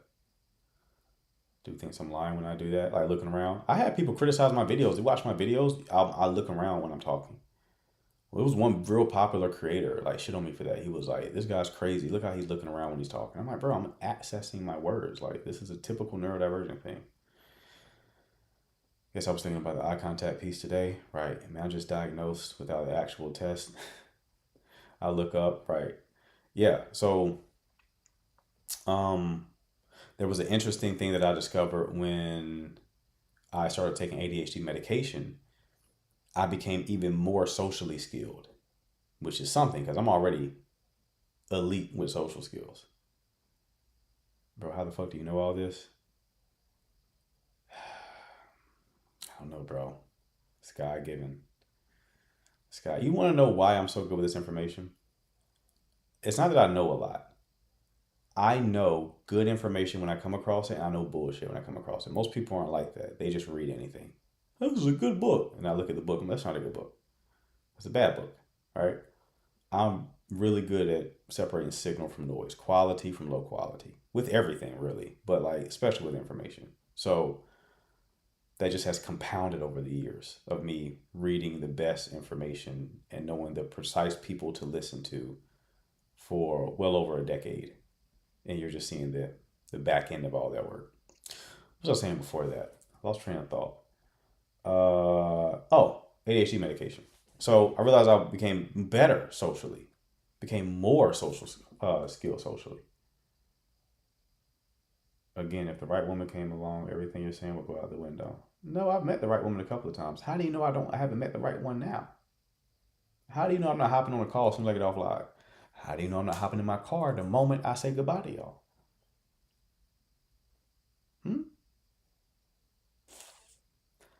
I've dated some phenomenal women, actually. Phenomenal. Really dope women. Anyway, social skills. Like I was saying, when I started taking ADHD medication, I realized like there's a part of my brain that is always assessing how I'm being perceived. It's not the focal point, but it's there. And this medication made it go away. And I didn't realize how present it was until I started taking the medication. Because I was like, oh, the part of my brain that was gauging how I'm coming across is almost completely turned off. So I'm able to be more present in the connection. Right? I didn't realize that was a thing. It's almost like for people who've been overweight before, you know when you're fat, right? There's a part of you that's always like you're pulling your shirt down. You can't really be present in the connection because a part of you is like, do they see the roll there? Do they, right? Then you lose weight and that part of your brain isn't as active anymore. All right? That part of your brain isn't active anymore because now you didn't lean down. So you've increased your bandwidth. You've increased you have more access to bandwidth so you can like hold more information now, right? So when I took Vyvanse for the first time, I was like, oh,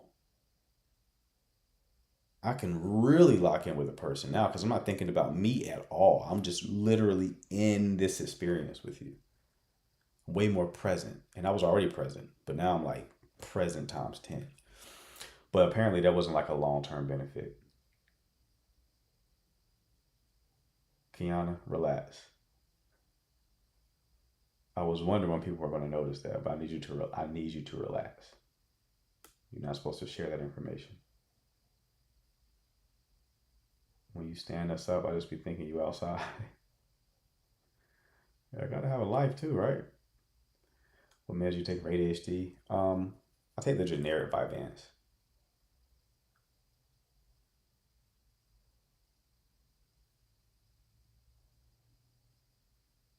I'm reducing my ADHD med because I don't want heart problems, but definitely gets me together. Yeah, I'd go like a day on, day off,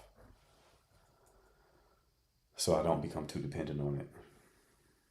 There's another good like natural med. It's called Moon Juice that I took before. It's like a powder you put in your coffee. It's good. Also, if you drink caffeine, take L-theanine with it. That helps as well.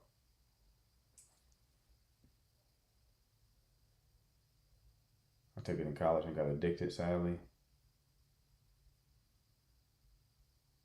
I need to go get tested ASAP. Man, it's been a game changer. Okay, you said test. I thought we were talking about something else. Made me think of those old BET commercials. Get tested. Oh, I was scared I had AIDS watching those BET commercials. Get tested. You probably got AIDS. Get tested. Oh no, BET. I got that thing, BET. Is that what you're trying to? Is this a sign? BET.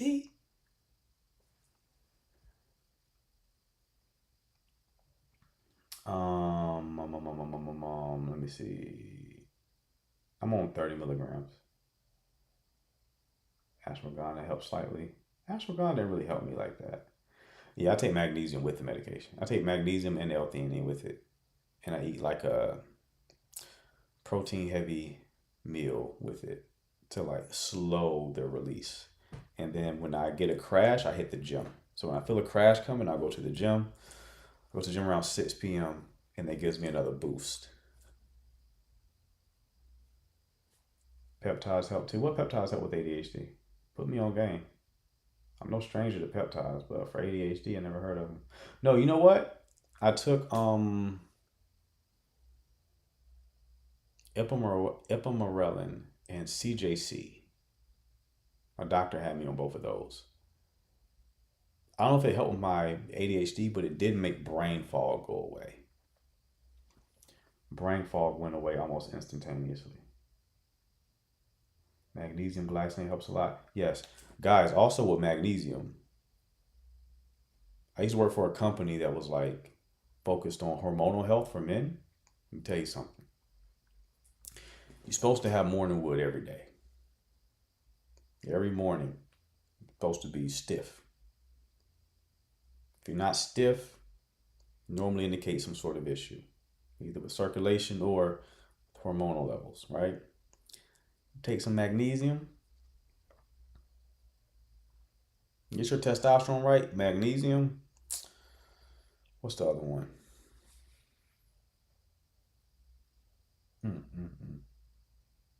I forgot. I want to say it starts with an N. I forgot. Magnesium helps. Vitamin D also helps. Me, when I take magnesium daily, at attention, my meat wake me up in the morning. Oh, wake me up in the morning. Oh, the magnesium. Okay, so just word to the wise. You need that.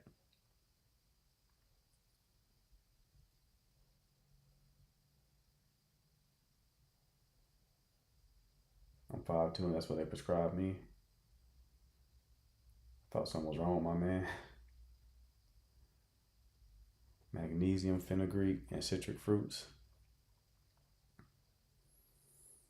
I've heard of fenugreek. What was the other medication? Not medication, but supplement. It's magnesium glycinate and something else. I literally just had it and it passed. It just walked past my brain. How the fuck did that happen? I almost want to go in the kitchen and look it up. Anyway, it'll come to me. But vitamin D for sure. It's not potassium. No, it's not potassium.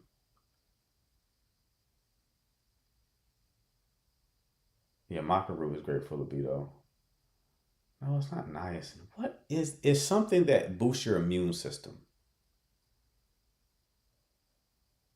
It just happened again. What? It's like the moon and it's orbiting my fucking consciousness. I keep losing it. But I could feel it. I could feel the word floating and it's like muffled. Zinc. Thank you. Shit, why was that so hard? It's zinc. Yes.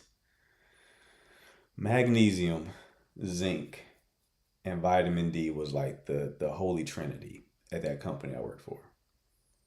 They were like, take this stuff. I did say it start with the N, but I guess the N was the third letter in the word. Thank you for calling me out, Macy. I appreciate that. That was a much needed comment.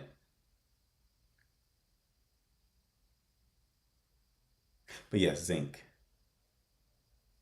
is the supplement. You do that, you also get, your vitamin D. You lift heavy weights in the gym, right? Lift heavy. Get the heavy lift going. You'll be good, man. You'll be good, trust.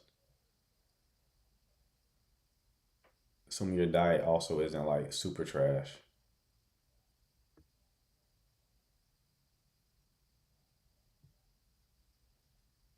Assuming the diet isn't super trash.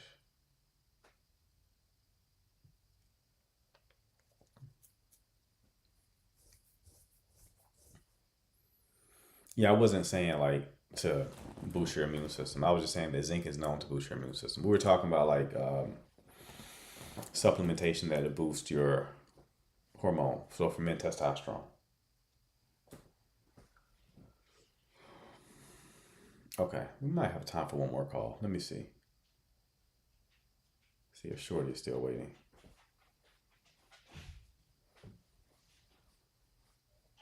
Hello.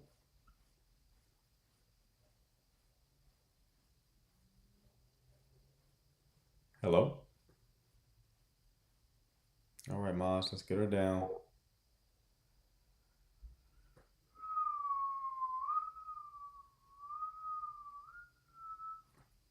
Appreciate you. Eva, where you been at?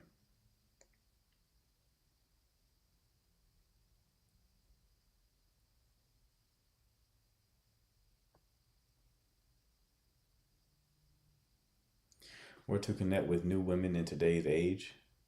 What do you mean today's age? To go outside. Where you at, Dan? Dan Kali?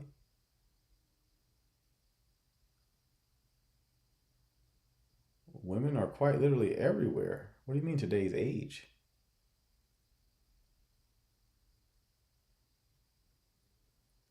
It's always better in person. I'm here listening and knitting my hat. What hat you knitting? Eva, we were talking about the Hannah approach. There was some chick that approached me at the airport. Did not do the Hannah approach. She didn't do. I almost told her to watch these lives. I was like, some work needs to be done. Because that was trash. What you just did was trash. Also, may I add, doesn't really make sense, to be honest with you. You are one courageous person. This don't even make sense, to be honest with you. I'm just going to be completely respectful. Don't even make sense for real. But I do want to help you with how you go about it.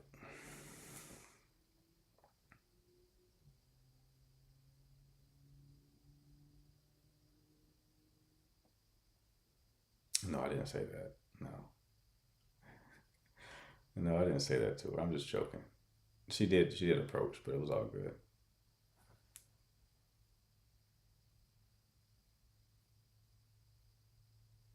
Now we need to know to play about. No, that's why I was in a relationship. That's it. Well, I was like, she doesn't know the Hannah approach. We need Hannah to come out here and teach a class. We need her to teach a class. Because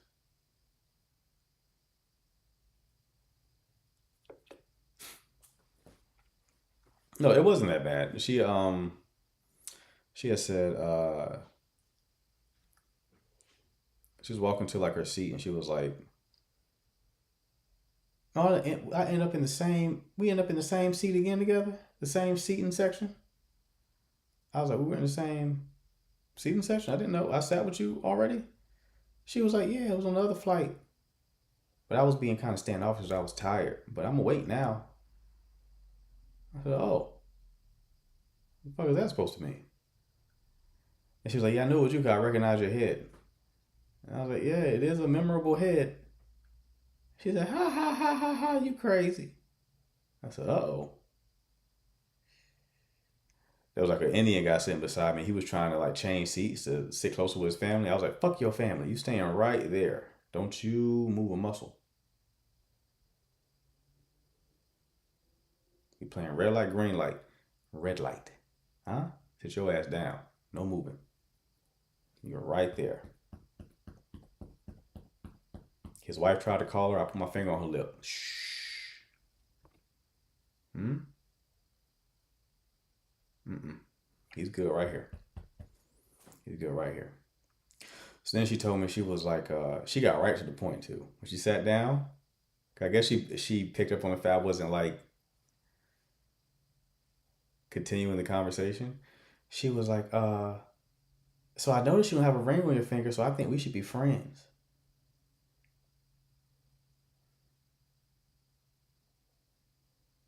No new friends, no new friends, no new friends, no new. I just played that. I opened up Spotify. I typed in Drake, no new friends. No new friends, no new friends. I just played that and looked at her. I just held my phone and played that and looked at her.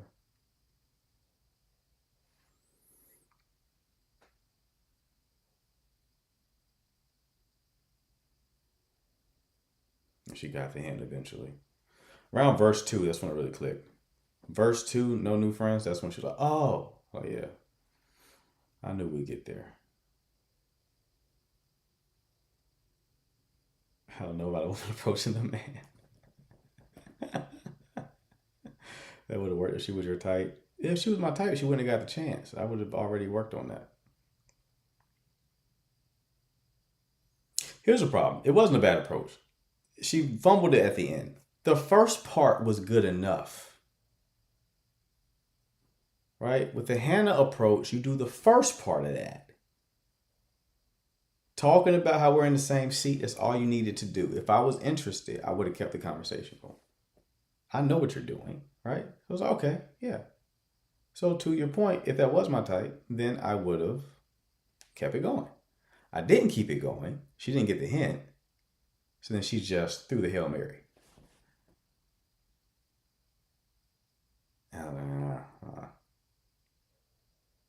To make it more embarrassing, more of her friends were coming onto the flight. They would look at me, then look at her and make a face like, he's sitting near you again. I could tell what the face meant. And I'm like, I've already shut that down. Y'all can stop with the face making. This is already not happening. It's already not happening. So y'all can stop with like the little eye contact moves. You gonna talk to him, girl? No, it's already over. You missed it. It's already done. Time of death, 2:30 p.m. I already called it. The sheet is already over her head. We're already wheeling her out. Family's crying, right? The family's crying. The autopsy has begun, actually. We already doing the autopsy. Y'all are late. Autopsy, we found out she had high cholesterol. And she was going to die anyway. I did her a favor. She was already on her way. She didn't know. She had clogged arteries. She was already going to die, right? So I just beat her to the punch. That's what the autopsy found out. So y'all are late.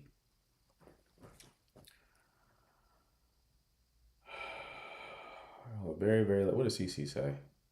She about to piss me off. You miss every shot you don't take. Yeah, but that's why we talk about the Hannah approach, so you don't have to do too much.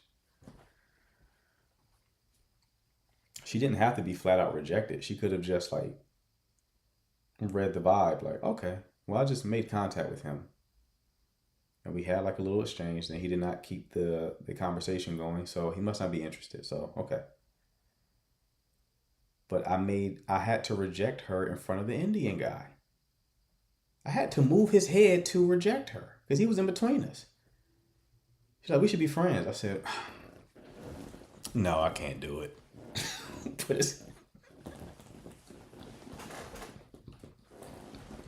Just put his head back. It's going to be a no for me. I can't do that. I'm sorry. It went back. You know? We had to do all that. We didn't have to involve him. I didn't have to palm his head like that. You got me out here disrespecting this Indian man. Nice guy. I got to palm his head and move his head out the way to turn you down and put his head back where it belongs.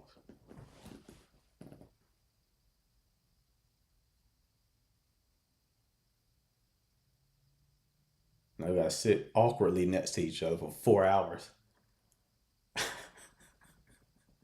Just on the flight, not making no eye contact. 4 hours, just look straight ahead. Just act like you sleep. Just act like you sleep. Just act like you sleep. Just act like you sleep. Just act like you sleep. Just play sleep. 4 hours.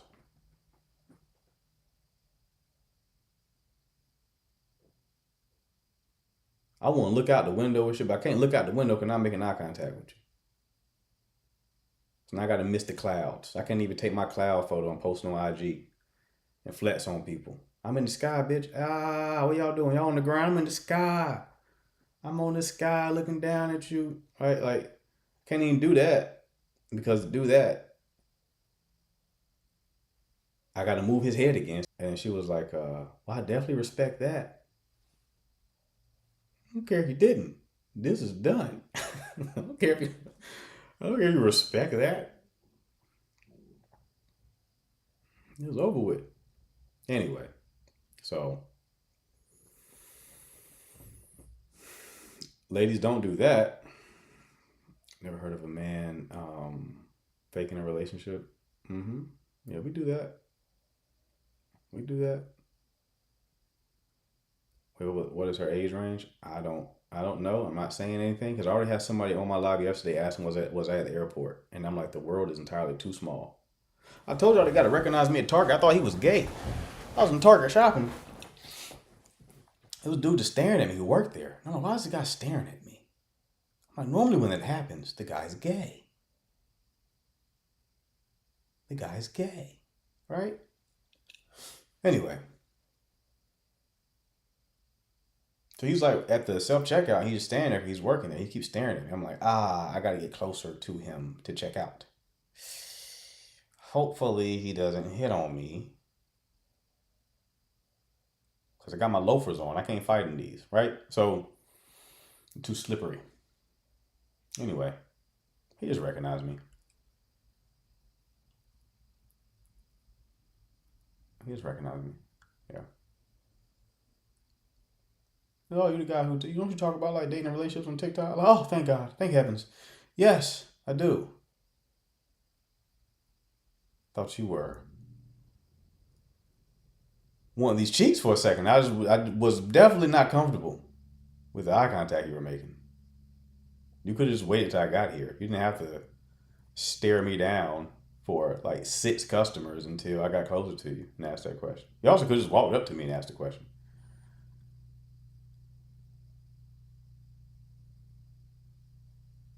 What's going on? If I see you in person, I'm definitely saying hi and grabbing the pic. Absolutely, love. Come say hi. I'm nice. I be feeling like people recognize me sometimes because they'll just be staring. I'm like, all right, I don't know what this is about. It happened to McDonald's too. My son was in the back seat, and I was getting him some nuggets from McDonald's, and bro was like, "You made videos on TikTok, right?" He was a little slow. A little slow. He one of those people who didn't look slow, but it was a little slow. I could tell. Or maybe he was just like on the spectrum. I don't know. But the way that he talked didn't match how he looked. He was like a regular dude. Handsome guy, actually. He was like, oh, you made videos on TikTok, right? I was like, yeah. He's like, yeah, I seen you up there. I'm like, nice, man. What's your name? He just stared at me.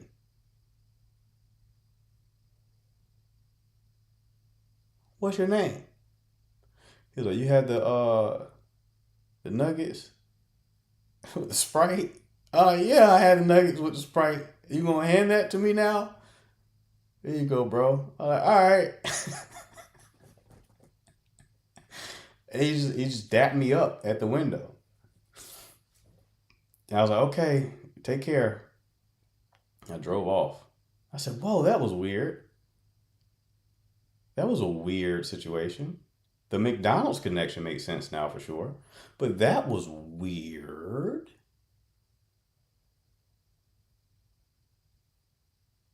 And my son was like, Daddy, you're famous. I'm like, no, I'm not famous, son. That's just somebody who seen my videos. He was like, oh, you're daddy famous. I was like, I'll take that. I'll take daddy famous. But yeah, sometimes people definitely do. They'll look. And I'm like, I don't know what this is about. Just say something or stop staring, though. I don't like the staring. That makes me feel weird. Makes me feel weird. Ariana is back. Ariana, I seen you pop in here. How we feeling, love? How we doing? Still holding out? Still holding. I mean, Ariana is ovulating right now. Are we still holding out? What's going on? Have you already folded? Because the chat said you was folding. I told him I believed in you. I said, Ariana gonna hold it down. But them noises you was making. Whoa, wowzer. Fellas, y'all heard her. Y'all might want to go ahead and y'all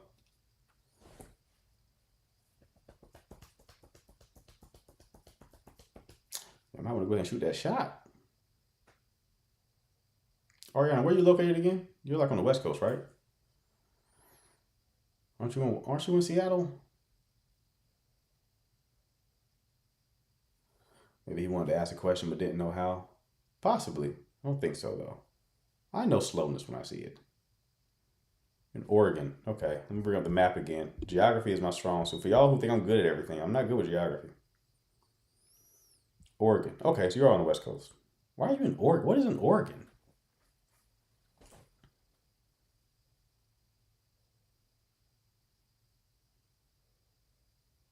Ariana, have you been to Boise? Boise, Idaho is actually lit. I went there for a marketing conference twice. I know your business is there, Ariana. I'm just saying, like, when I think of Oregon, I think of like horse and buggy and shit. Is that not? Do you like Boise, Idaho?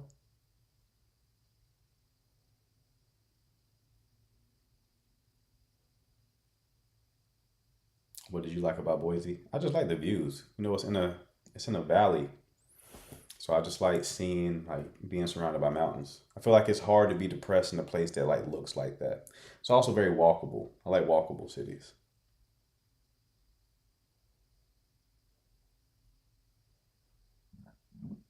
There's a lot of places in the US I haven't been. Hannah, I don't know if Hannah's still in the chat. My layover was in Dallas. Had like 3 hours. I almost called you. Come scoop me. Let's get some hookah. I don't know what you say. But look, I would have folded. I mean, I was in the city for 4 days, but I didn't fold. He also didn't try. Forgetting that. You would enjoy Idaho? What do you mean? What are you trying to say, Maya?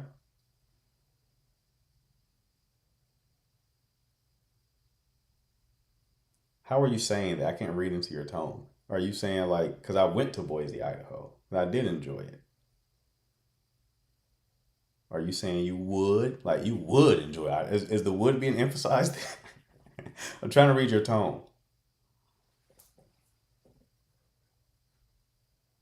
I be what? Express your thoughts. Real different. How am I different? Bobby, you've been missing for a while. There's a lot of shots to be made. Not regular. I'm very regular, actually. I'm very regular. There's a lot of places I haven't been though. Hannah's not in the chat, is she?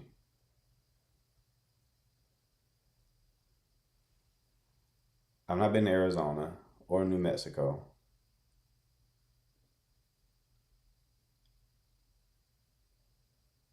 I pretty much haven't been to the middle of the U.S. at all. It's like I've been to Chicago and I skip everything and I hit California. I do want to hit Washington though.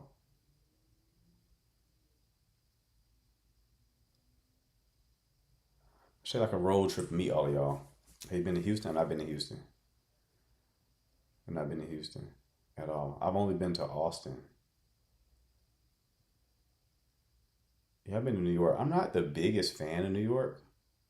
I haven't had an adult experience in New York. Let me put it that way. Last time I went to New York, my son wanted to see the Statue of Liberty. So I took him there to see that. Next, we're going to go to D.C. because he wants to see the monuments. But, Seattle was great. Yeah, I need to hit Seattle for sure. Shot 2 films this month and premiere my short this weekend. I'll be back next month. Good shit, bro. Keep working. No, you ain't got to come here. Keep working. Keep it up. For y'all don't know, Bobby is a actor extraordinaire. Coach coming to the DMV. Yeah, I don't know when though. I didn't like Seattle. What was wrong with Seattle?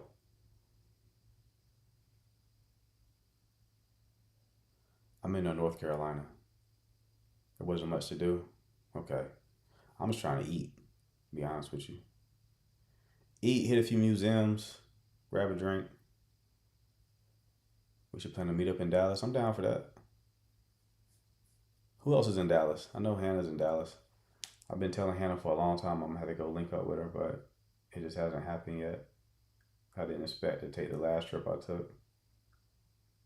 So that ate into my Dallas funds, the mod meetup funds.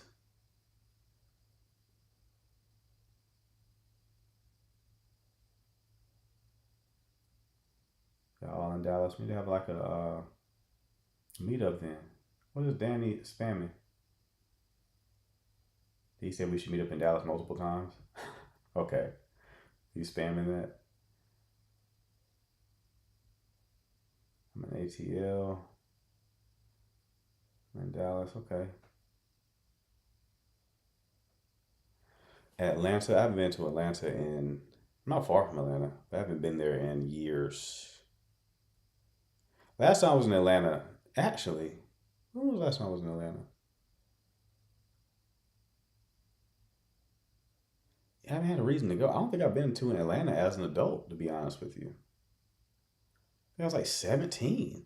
I went there for like an acting and modeling convention. Something called Pro Scout.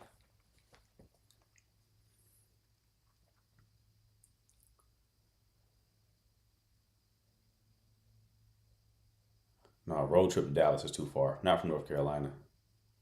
Furthest I've driven is to Chicago from North Carolina. That was quite the stretch. See, but like, because North Carolina is boring because of what's around it. There's nothing lit around it. Ain't really nothing in South Carolina. Virginia also is boring. Tennessee is boring. Kentucky is boring.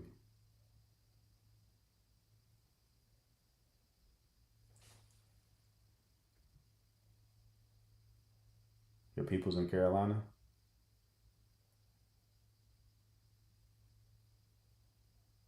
Yeah, Charlotte and Raleigh are dope. Raleigh's getting like an influx of traffic though. I travel nursing Winston-Salem, definitely not my fave. Kentucky Derby is this weekend. Really?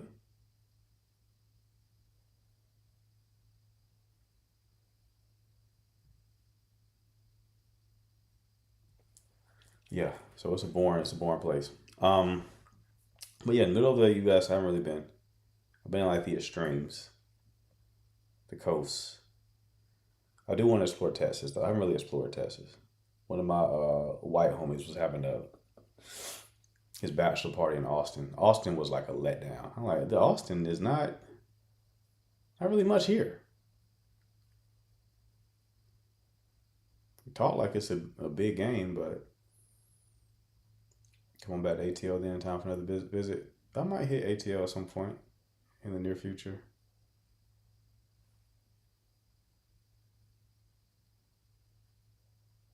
I'm in Raleigh.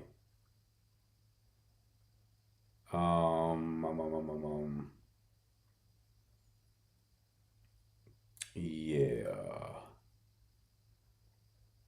I really do like Chicago though. I would live in Chicago. There's only a handful of places I've been where I'm like, I could live there. Chicago is one of them. And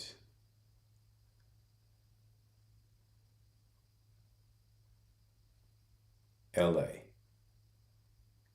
I really like California.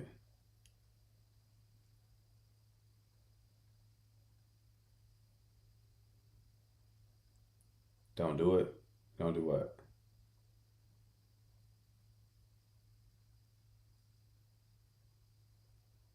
Yeah, I gotta go to Boston too. Bobby in Boston. Me and Bobby got a link.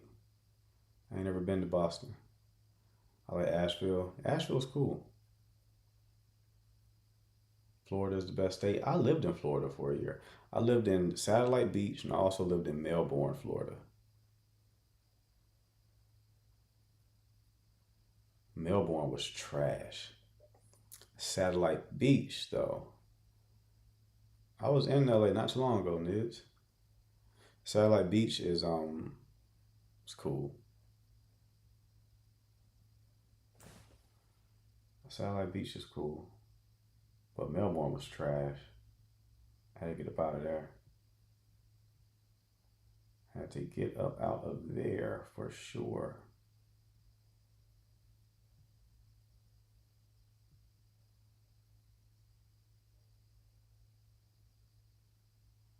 Stay in Long Beach, nice. I like access to the country, city, and suburbs, so I feel like I'll never move out of Atlanta. I understand. I get it. I get it. I get it. I'm just not I can't do traffic, so. Gotta rule out a lot of places because I cannot do traffic. I cannot do traffic. I think the next place I'm gonna hit though is like the DMV.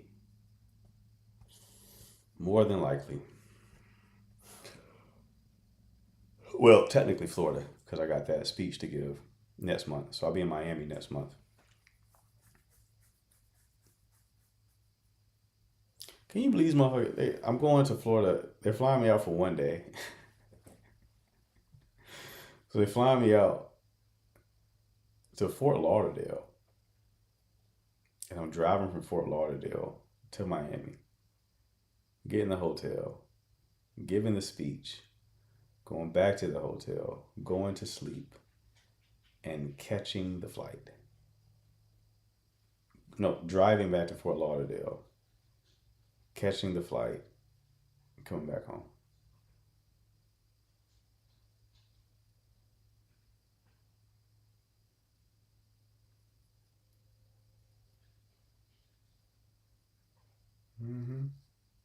Like, damn, bro, I couldn't get a couple of days.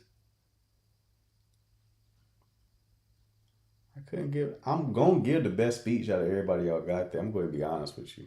I'm going to be honest with you. I'm nice. I got the gift of gab. So I already know I'm about to fucking lay the shit down for you.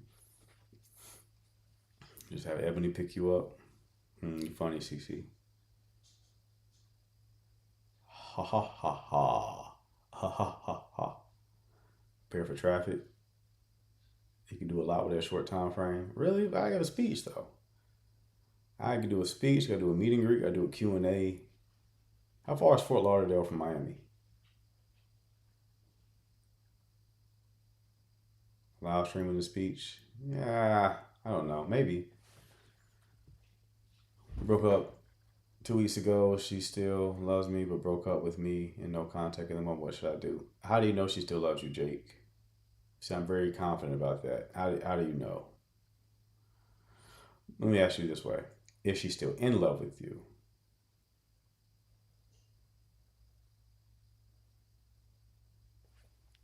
Very important questions. 45 minutes to an hour. Men who have the gift of gab really have their way in life. Men and women, like people who can talk. Man, shit, y'all better learn how to talk. It ain't hard. I used to have I worked for a cell phone store. You just gotta pick up little tidbits. Worked at a cell phone store, and the guy I worked for, you can tell he was like a nerdy dude, right? He owned the cell phone store, but he was really good with people, and I could tell that he worked on it. I could just tell, and I saw that he said the same things to different people he saw. So here's what he would tell. This is what he would ask them. He would say, so what do you do for work? And they would say what they do for work. And no matter what their response was, he would respond the same way. And that way was, he would tell them, boy, I know you got some stories, right? You could say, I'm a trash man. You could say, I'm a plumber. I work at McDonald's. No matter what you say, his response was always going to be, I bet you got some stories. But he would say it emphatically. And they always would immediately laugh and be like, boy, do I. Having social skills is mostly about getting people to talk about themselves. Just get them to talk. You just listen. It's like, what's the name of that book? Win Friends and Influence People. It's better to be interesting than be interested. It's better to be interested than interesting, right? So a lot of people are trying to impress you. When you listen to people talk, most people are putting so much energy in trying to impress the person they're talking to. You can always tell it. Don't do that. You become more refreshing when you don't do that. You don't have to tell people about your accomplishments, what you got going on. You don't have to name drop. Just show interest in what they have going on. That's like 80% of it. You can do that. You're golden. How to Win Friends and Influence People. It's a very old book, but okay, Jake, I'm sorry, brother.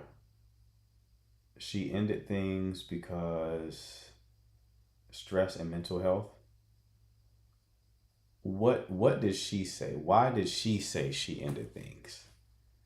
Did she say because of stress and mental health? And how long were y'all in a relationship?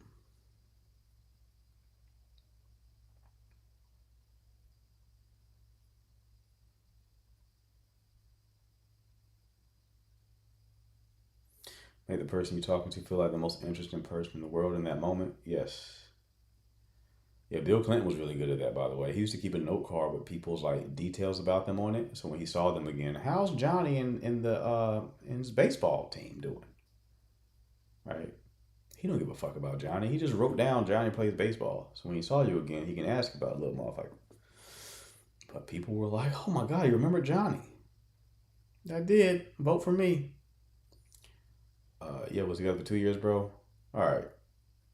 If y'all together for 2 years and she's telling you she's ending things because of stress and mental health, that's nonsense. Move on. Why would she need to end a relationship due to stress and mental health? Why? Doesn't make sense. Just move on.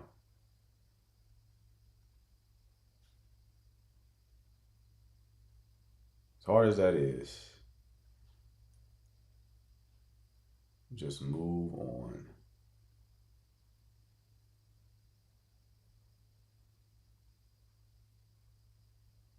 No problem, Jake. Stay black, baby. Stay black. All right. He stresses her more. I like when y'all just make assumptions like that. You don't know if he's stressing her more. It could be she just doesn't want to be in a relationship and she's just using the cop out, which is mental health. Like calling out of work, sick, shit. I got a cough. No, you don't, Red Rose. You aren't fucking God. My ex did that too. Who leaves a good man? A lot of people. A lot of people do, actually. Y'all gotta stop with this girl power bullshit. Women or men are both flawed people who make bad relationship decisions. Okay, Red Rose, you are a loser, therefore you must be blocked. All right? I hate loser energy. Don't be a loser. Stop being weird.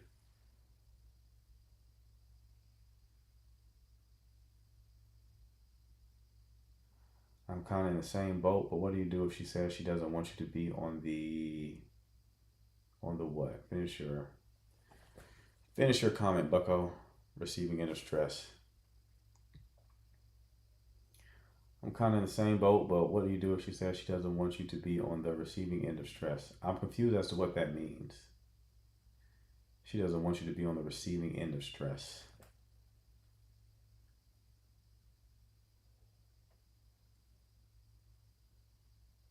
Can you clarify? That's confusing to me. It's making me angry because I'm like being confused.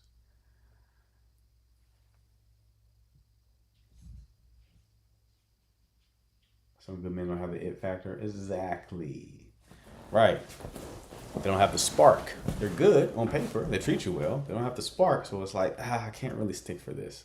Then you feel bad about it, right? It's like, that was a good person. I didn't feel it. Like I have no room for nonsense. I really don't, especially this late.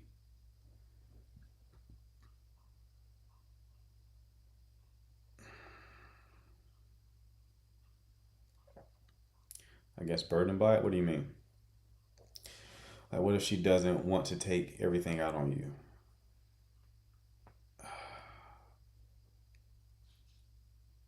I'm still not understanding this situation. So she's breaking up with you because she's treating you badly?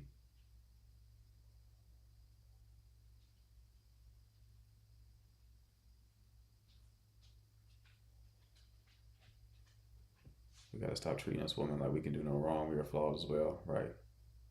Right. Exactly. A man needs to have slightly more spark than safety. Jessica over here being toxic. Just a little bit, just a dash more spark than safety. Just a dash more. You know what's funny? For you guys, spark and safety is an interesting thing. When you are really good looking, you need to give a bit more safety. It depends on who you're talking to. If you're in a situation where there's a huge value gap between, or status gap between you and the woman that you're dealing with, you need to give more safety. Let's do a hypothetical, shall we? Let's say I dated a woman from this live. Let's say I was dating a woman from this live, right? She's been watching me forever. She's going to pedestalize me whether she wants to or not, in a way, okay? I don't need to give her any spark. All the spark has been done in this live. What I need to give is safety. You have to assuage those fears. Fears may be you're a public figure, people know you, you may be juggling them, right? That's the fear. So am I really special to you, or I'm just someone on your list, right? Lean into safety. You don't want to lean into spark if that's the dynamic, right? If you were to meet a celebrity, local celebrity, real life celebrity, what have you, it's best for them to lean into a little bit more safety. Because of the dynamic, right? Michael B. Jordan, Chris Brown, they don't have to give spark because they're Michael B. Jordan and Chris Brown. It's going to land better when they give safety. Them being... Can you not hear me, Panda? Okay. When I've dealt with more safety guys, the attraction's in and out for me. Yeah, I hear you, Jessica. What I'm saying is, it's context dependent. It's context dependent. So like if there's a huge like status gap, you're going to have to lean into more safety. Yes, Maya, that's assuming you find the person to be attractive. So just replace Michael B. Jordan with like whoever you find to be attractive, right? So whoever you find to be, if there's a huge status gap, when you have, like for those who don't know, when you're coming from a place of more status, like people can get weird around you. They can get weird. because their brain doesn't know if they're safe here.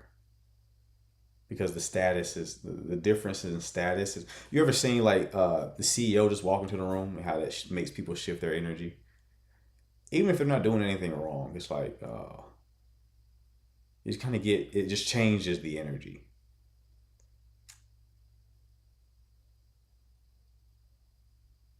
Right? Remember I was watching Danny's live, and Danny was like, just, he had this whole panel of people who come in this live, right? Whole panel of people. They were just all talking and shooting the shit and all this kind of stuff. They were all talking. And I like joined his panel. When I joined his panel, everybody just shut the fuck up. And I was like, why did this get weird? Why did y'all just all stop talking? Oh, we didn't stop talking. We're just listening. I'm like, no, no, the dynamic shift because I came here. You know, like y'all just kind of like straightened up for some reason. I'm like, the fuck is going on? Like, I'm just chilling with y'all, right? It's like when one of the employees get like promoted to like supervisor or some shit, or it's this, the status changes things. It does. It 100% does. Status makes people orient around you differently. So for people who are playing that game and increasing their status, just be aware of that because it does impact people differently. Sometimes in a positive way, sometimes in a negative way, right? Because I say again, let's use the example of me like dating somebody from this live, right? They could pedestalize me in such a high way that they think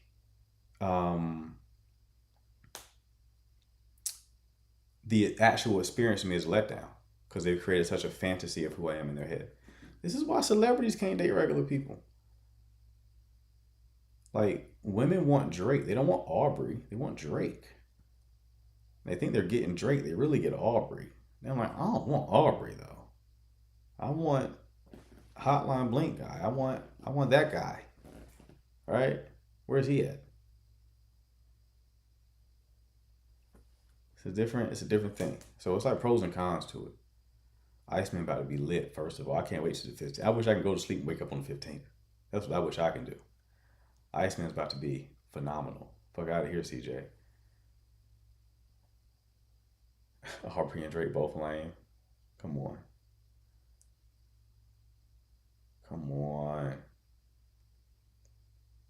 But yeah, so like if you start increasing status, that's just what happens. People kind of like, their energy shifts.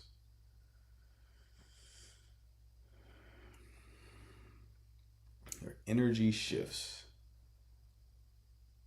You're already in a certain mental compartment, right? They think they know you. Like, consider this, right? Consider how weird this dynamic is. I talked to y'all for hours. Some of y'all have consumed over 1,000 hours of my face.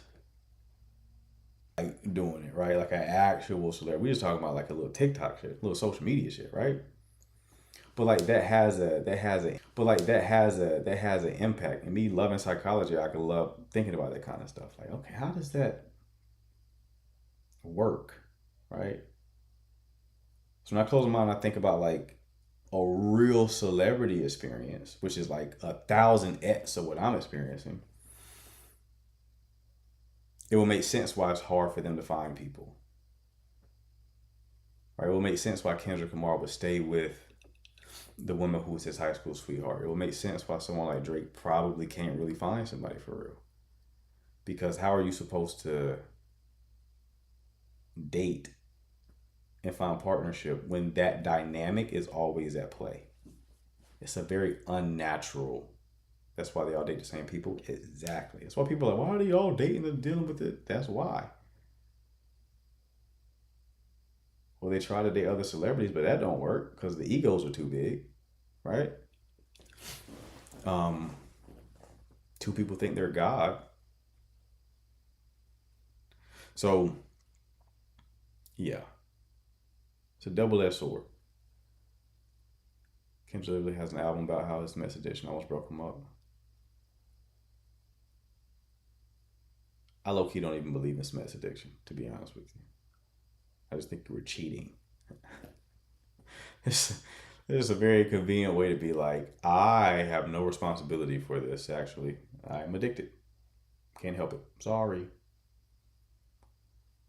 what's that name for when people feel like they like, love, and influence for someone on social media? I don't know if there's a specific name for that, but I know parasocial is like when you feel like you know the person.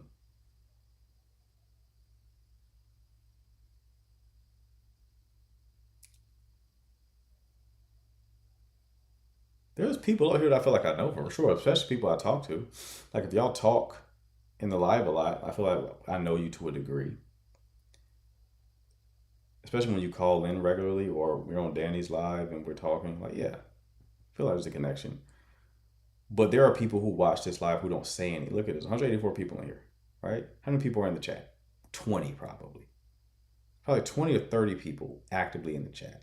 The vast majority of people aren't saying shit. They're just watching.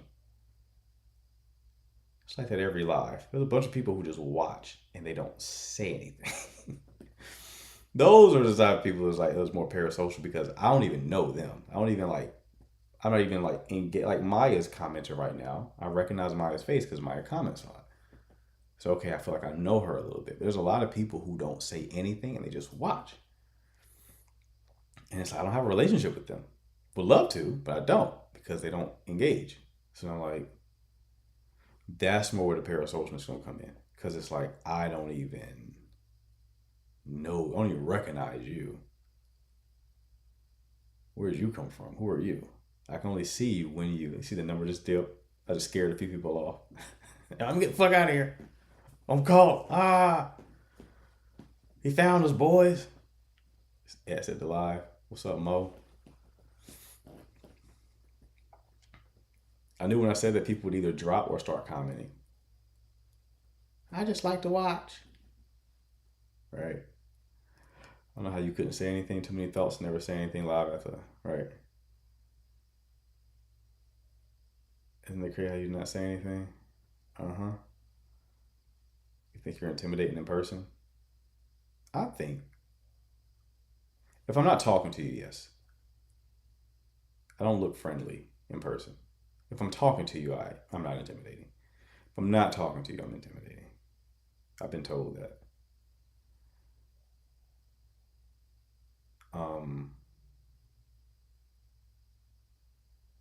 I know I've been live for a minute. What kind of last minute questions do we have? About anything. Dating, relationship, whatever, before I get off. An interactive podcast? What are you talking about, Danny? How do I stop being overly invested in an emotionally unavailable person? You gotta kind of go no contact. I just like listening. You give good advice. I appreciate you, Mo. I appreciate you. You have to go no contact, love. Like, there's no magical solution. It's like you just have to stop investing energy in that connection. So this is one of those situations where do you want to feel pain now or pain later? Or more pain later, right? Because if you keep engaging them, you're going to become more invested, right? And you know it's ultimately going to end because they're not available. So you're just kicking the can down the road, right? So you're going to feel pain regardless. Do you want to feel a little pain now or a lot more pain later? That is your decision that you have to make. Like listening and learning from you, I feel like everything you're saying I've done. I appreciate you, Janae. I appreciate you. I've heard people say, when I met with TikTok, they were like, looking at your analytics, we can tell a lot of people just listen to you like a podcast. We can tell by like how people stay, they're just putting their phone down and like doing shit around the house. What did Mary say? She went and grabbed some snacks. You need to book your call. You absolutely need to book your call. In fact, if you want to book your 1 hour coaching call with 2 weeks of DM support, hit this little icon right here. It's at the bottom of the screen, the Service Plus button. Hit that, send me a message. I'll ask you about your situation. If I can help, I will tell you how to book your call, right? It comes with 2 weeks of DM support, so you can like ask me questions for 2 weeks. Sometimes I listen to clean. Appreciate you, Danny. Sometimes I listen as I clean while my phone is in the other room.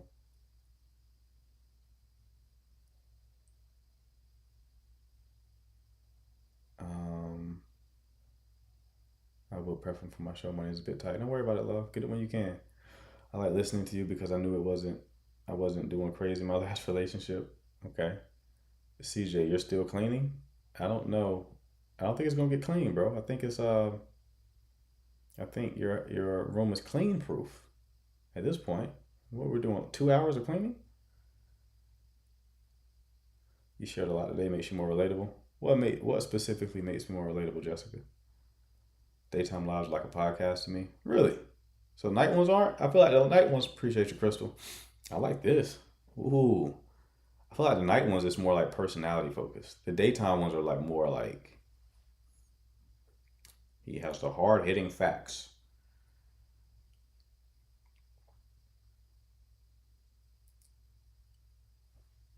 I want your thoughts on the Megan and Clay situation since that's a hot relationship topic. I don't really have any thoughts, to be honest with you. I don't really know their dynamic that much. I think like when it comes to celebrities, we need to get you on the quiet storm for relationship advice, right? But with celebrities, you have like a track record, so you should be able to make an educated guess as to how they're going to do you, right? So Clay is an NBA athlete who has pretty nice track record. Who do he have? Who did Clay have, Danny? I feel like you would know that. Danny's like my Snapple cap. He had Coco Jones, right? Who else he have?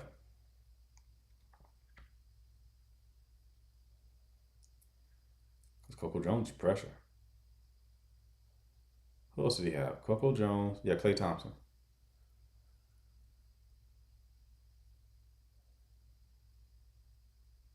I pay you to help me find a husband. Laura Barrier? I don't even know who that is. Let me Google that. Laura Barrier.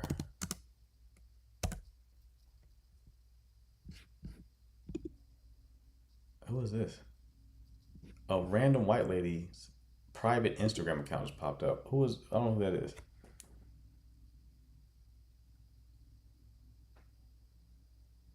Laura Harrier, okay. Let me looking at random white folks. Don't do that.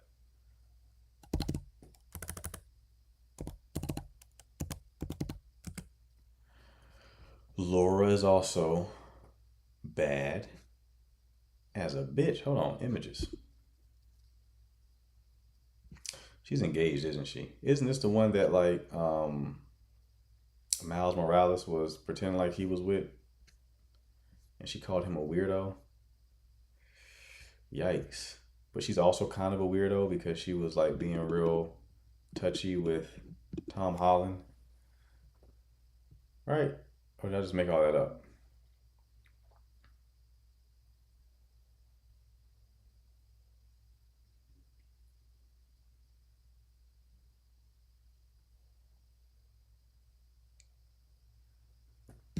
So right up with 2 for 2, Coco Jones, Laura Harrier.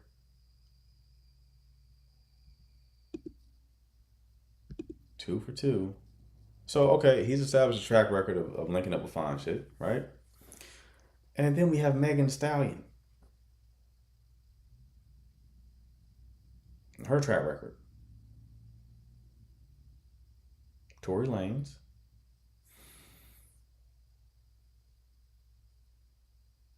And various other rappers. Why would you ever take that serious? The baby, right. She was the one really into him. He just went along with it. I don't know. But why would you ever take that seriously?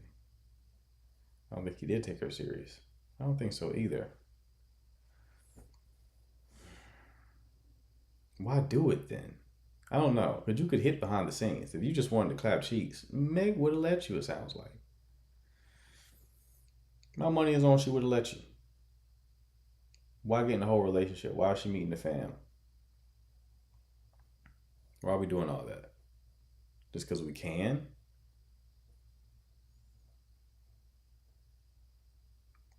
I don't know. He might be a serial monogamist.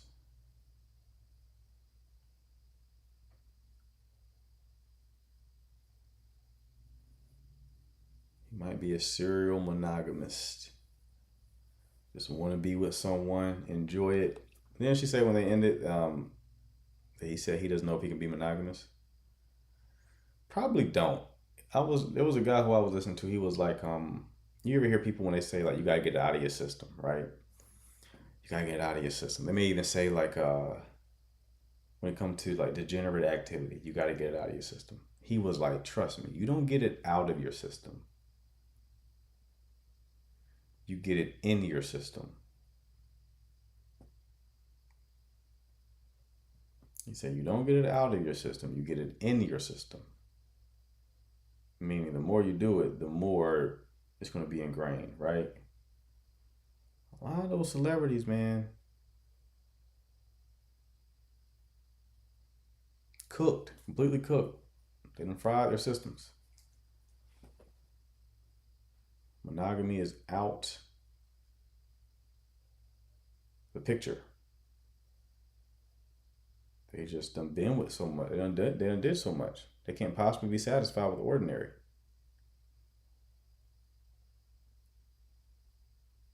They can't possibly be satisfied. Like, think about it. I was thinking about this the other day. Hold on, let me ask Danny. Imagine this, Danny. You've been single for a while. You've dated women. You've had experiences. Imagine that you date a woman and she's like, I don't give top.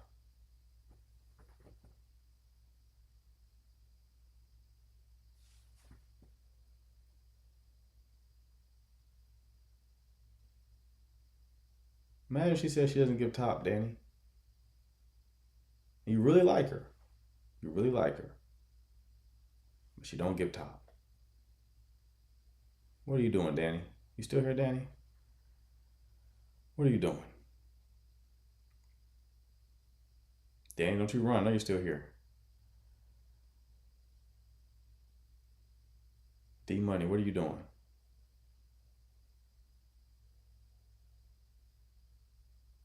Danny's going to stay because he's a good man. That makes you a bad man for leaving? Danny really trying not to respond. That's crazy, Danny. I know you're here. CJ, you answering Danny's place. What are you doing, CJ? Okay, now he's requesting to join. All right. Let's let him join and plead his case. I put my answer in the chat. It just keeps moving and you miss it. Oh. What was your answer? It's points off for sure.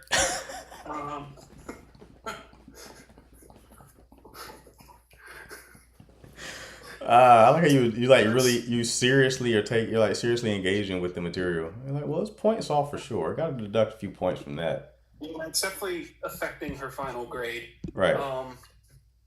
It depends on the other qualities she has, for sure. Really?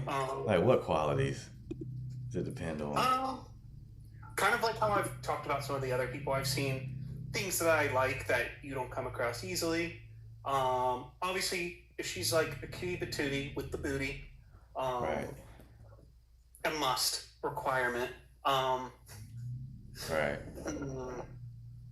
And it also depends on what other tricks she can do, you know? Maybe there's a little trade-off. What other tricks she can do? Yeah, maybe we can negotiate the terms and conditions. I was laughing at Jessica's comment. She said, Coach is like, if she don't give top, she has no qualities. Right. I'm like, Shorty doesn't exist, actually. I'm like, okay. You basically just disappear into the ether. Just turn to spirit bomb particles. Anyway, but it's like you get there. I'd take no top over bad top. I'll take bad top over no top. Really? No top? Really? No top? I'll take bad top. I'll take bad top over no top. Maybe it's mental. Maybe it's a mental thing.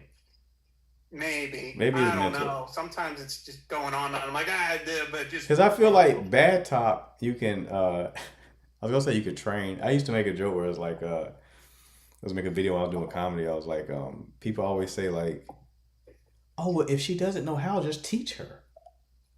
I was like, motherfucker, who says I know how to suck dick? I don't know how to do that shit. How am I going to teach her how to do it? I'm not taking any class. I have no experience with this. I don't know how the Whopper is made. I just know I like Whoppers. Right. Can't teach you how to make that shit. Anyway, but I feel like Shorty could learn. It's bad for her she can learn, right? When it's no, what do you mean no? I know it was. You can say that's an option. I just picture Squidward playing a clarinet. It's just not there for me. Right. So it's like, so here's the thing. But the reason why I brought that up is because if you had never experienced that, it wouldn't be that big of a deal. No, yeah, you're right. If I had not experienced good top, I'd probably be very accepting of bad. Yeah. If you hadn't experienced it, and Shorty is like, I don't give it, you're like, all right, no problem. I kind of wanted to try, but I seen my grandfather's Hustler magazine, and I wanted to take a stab at that. All right, no problem, love. It's all right, right? But after you experience it, I'm gonna need that top, right? So I'm like, I'm just basically juxtaposing that with like celebrities. We just talking about top. Imagine what Dave experienced. You think they could be satisfied? No, absolutely not. With that variety? I see your point. Right? You think they could really be satisfied after experiencing that variety? I don't know, man. Maybe with like divine intervention, probably. Or maybe they have to like really like take a break and like be like abstinent or like celibate. Make a mean banana bread for that shit. Right. Like, I thought about that. I was like, what if I meet an amazing woman? No top. What am I going to do? I don't know. None? God, I know guys in that situation. Yeah. She don't like it, bro. She don't like it. Okay. I don't know. One of my favorite things. If you ask me what my favorite thing is, top comes in my mind. And depending on who I'm talking to, I'll say it or I don't say it. Even my grandfather, what's your favorite thing? Well, top. Oh, my grandpa. I can't say that to him. Okay. Apple pie. Right? But top was considered before the apple pie. So it's like, it's after you have certain experiences, it's like you open up Pandora's box and it's hard to come back from that. So you probably shouldn't like go out there and try to have all these experiences. That's why when Buddy was like, you don't get it out of your system, you get it into your system. I think he was accurate when he said that. Yeah, I agree with that. Mm-hmm. You know, God forgives you for being outside, but your nervous system doesn't. Right. So it's like you knowing that you get it into your system, it's best that you like hold back and not take advantage of every opportunity. I'm glad I got my like real dating experience before I became a dating coach. I agree. Because if I know what I know now and then old me, I am, Ariana. We're talking about history, Ariana. How dare you judge me, Ariana? I done heard you in bed making the voices. Huh? What's going on over there? You had to change some sheets. One conversation threw away all that coaching. She had to change some sheets. You changed some sheets, didn't you, Ariana? You're like, why are my sheets are cold now? How do they get cold and damp? But what was I saying before Ariana rudely interrupted? What was I talking about? I've lost track too. Jesus Christ. What was I saying, Chat? Chat, what was I talking about? Lost my whole train of thought. Oh, yes. If you take what's in my head now and give it to like a version of me that's like a lot younger. No. Yeah. That wouldn't be a good situation. That would not be a good situation. I would have I'd be been a super villain in high school right. and college. I would be a super villain. scourge on society. Yeah, I'd be Genghis Khan. Scourge on society. Scourge on society. Like I needed to be prepared to steward this information because like having that in like a less mature Good night, Kiana. vessel. All right, Kiana. Having this in a less mature vessel, it would have been a bad situation. Very, very bad situation. So I agree. yeah. But anyway, yeah, be careful, folks. Don't get it into your system. Talking to Maya, I'm talking to Ariana, the ones who are in danger. The Mayas of the world, the Arianas of the world. Let's not get it in the CCs of the world, right? Too I late think for CC definitely already has in her system. It's been there for decades. Let's be honest. Yeah. It's calcified It's been there for decades. in the bone marrow. It's damn near more CC than CC is CC. To be honest with Was you. that Theseus's ship? Say it Or again. the ship Theseus? Oh, I know what you're talking about. I know what you're talking about. But it's like, yeah, it's in her system. It's in her system for sure. I can look at Cece's eyes and tell.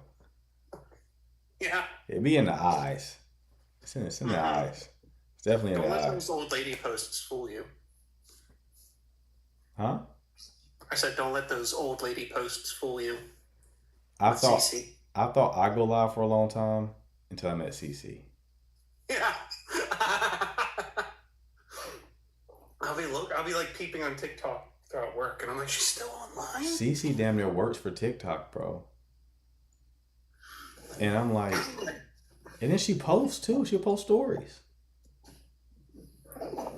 Yeah. I'm like, CC, what are you doing? What are you doing, CC? Hey, CC, what are you doing? What are y'all talking about right now? And they be always about some relationships. You know it's bad. when A TikTok man is supposed to blah blah blah blah blah blah blah. It's in my system. It's in my system. So CC does work from home. Yeah, she works from home. But she be on live, bro. CC be on live. For real. Like she really does this shit. She really does this shit. Yeah, CC, I saw you come in, so now you're the topic of discussion. She really does this shit. Why does CC not have 100K followers by now? Oh, that's a good question. I don't know. I don't know if she She's doesn't have. But the thing that she does that'd be funny to me is when she makes videos, CC, you have to turn the music down. Yes, I pointed that out. You've got It's to turn the music down, man. And then the music's blasting. Oh my god, bro.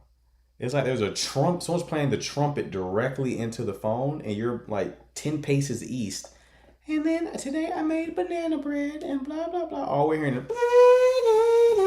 I'm like, what the fuck is going on, CC? Turn the music down. Did you not watch this video before you posted? Could you hear what you were saying? If you can't hear what you're saying, we can't hear what you're saying. Music be loud as shit. I just hear. Exactly. Right, like I'm at Wendy's. I'm like, am I at Wendy's? They tell me to pull forward for my total? I must be at Wendy's. They're telling me to pull forward my total. That's what it sounds like. It's like the adults in Charlie Brown. You just hear murmurs. Right. And that's like, she's post and go. She made that video. She was posted. She don't watch it. She's posted. Just rapid fire. She posted. You know why she doesn't watch it? Because she has to go back live. She doesn't have time. She doesn't have time to rewatch the video she just made. She has to post that because she's late for live. So she has to go back into the live room and talk about should your oldest son wear Hanes draws or not. Like, she has to, they're waiting for her. They're currently having a, It really is topics like this. they're currently having a boxer brief debate and they're waiting on CC to give her opinion on it. And they're like, all right, we She's gotta passionate wait. about it too. Right. Passionate. Right. We gotta wait for CC, guys. Fired up. before we Oh my get God. be a whopping 8 people watching. We gotta wait for Cece to get her take. I think Cece's team brief. It's So always anyway, her turn too. yes, everybody follow Cece and then watch her live. Cece is gonna be good for you because you're gonna get a lot of new people in the live. Everybody follow Cece, the mod Cece. And when she goes live, she's probably live right now. I don't know how she's doing it. She's also in the chat and live simultaneously. But when she goes live, 2 a.m. this morning, and she stays live until 1 a.m. the next day. I want you to just watch what she discusses in that live. Z said he want to shoot a shot. He said he like how you looking. Just be mindful if you add her to your live and she puts the camera on, TikTok will flag her. Yes, it's like you've been alive too much. You recognize. Yeah, and the Yiddies, you got to put them away. That's Put that's what I the get Yiddies. flagged for. Put the Yiddies away, CC. She losing weight too, man. She on her little stepper. I don't know what kind of old machine she got. It's a machine that simulates walking. Why she can't just walk, I don't know. But it's a machine that simulates walking. So it's like she steps up and steps down, steps up and steps down. And she's leaning out. So you're getting prime CC right now. She ready to be outside too. You're getting prime CC. She ready. You thought Ariana was ready? CC ready. This is your window, Z. CC is ready. So for any of you guys out there trying to shoot, you know, she has two kids, right, CC? 2 kids? One is about to be out of the house. She's older. DMs are not closed. Don't believe that. She's saying her DMs closed. This is a lie. It's absolutely a lie. Fake news. She has an older son. She has a younger son. Younger son's what? Like, how old is your younger son? He's like a toddler? He's a toddler, right? Yeah. So, for any of you guys, specifically the ones in Africa, you know, I'm all for dating on different continents. You know anything about me? Very pro dating on different rocks. So if you're on a different continent, definitely holler at CC. Right? Especially like if you're in Europe or something like that. You know, Europe is far as fuck away from California. So definitely make that connection. She's in Cali. She's waiting for you. Don't even DM her. Just hop in her live and just request up and shoot your shot. They'll pause the boxer versus brief debate for you to shoot your shot.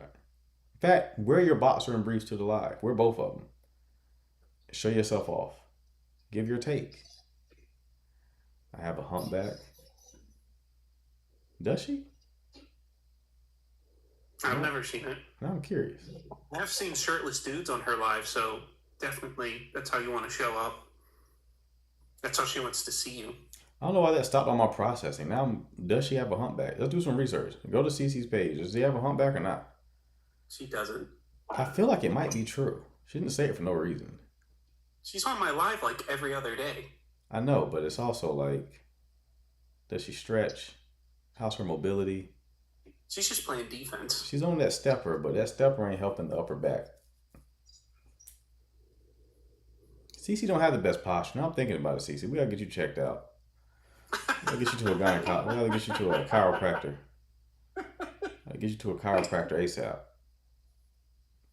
Get that mobility working. Yo.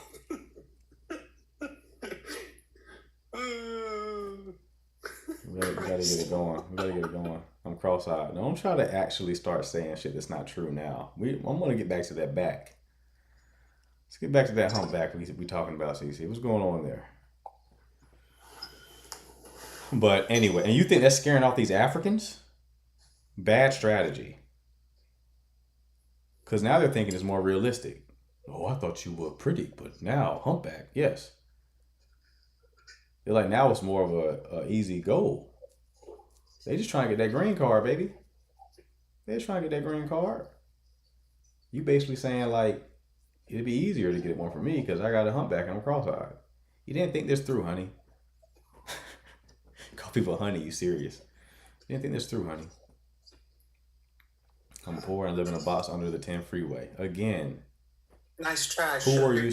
Who are you scaring away?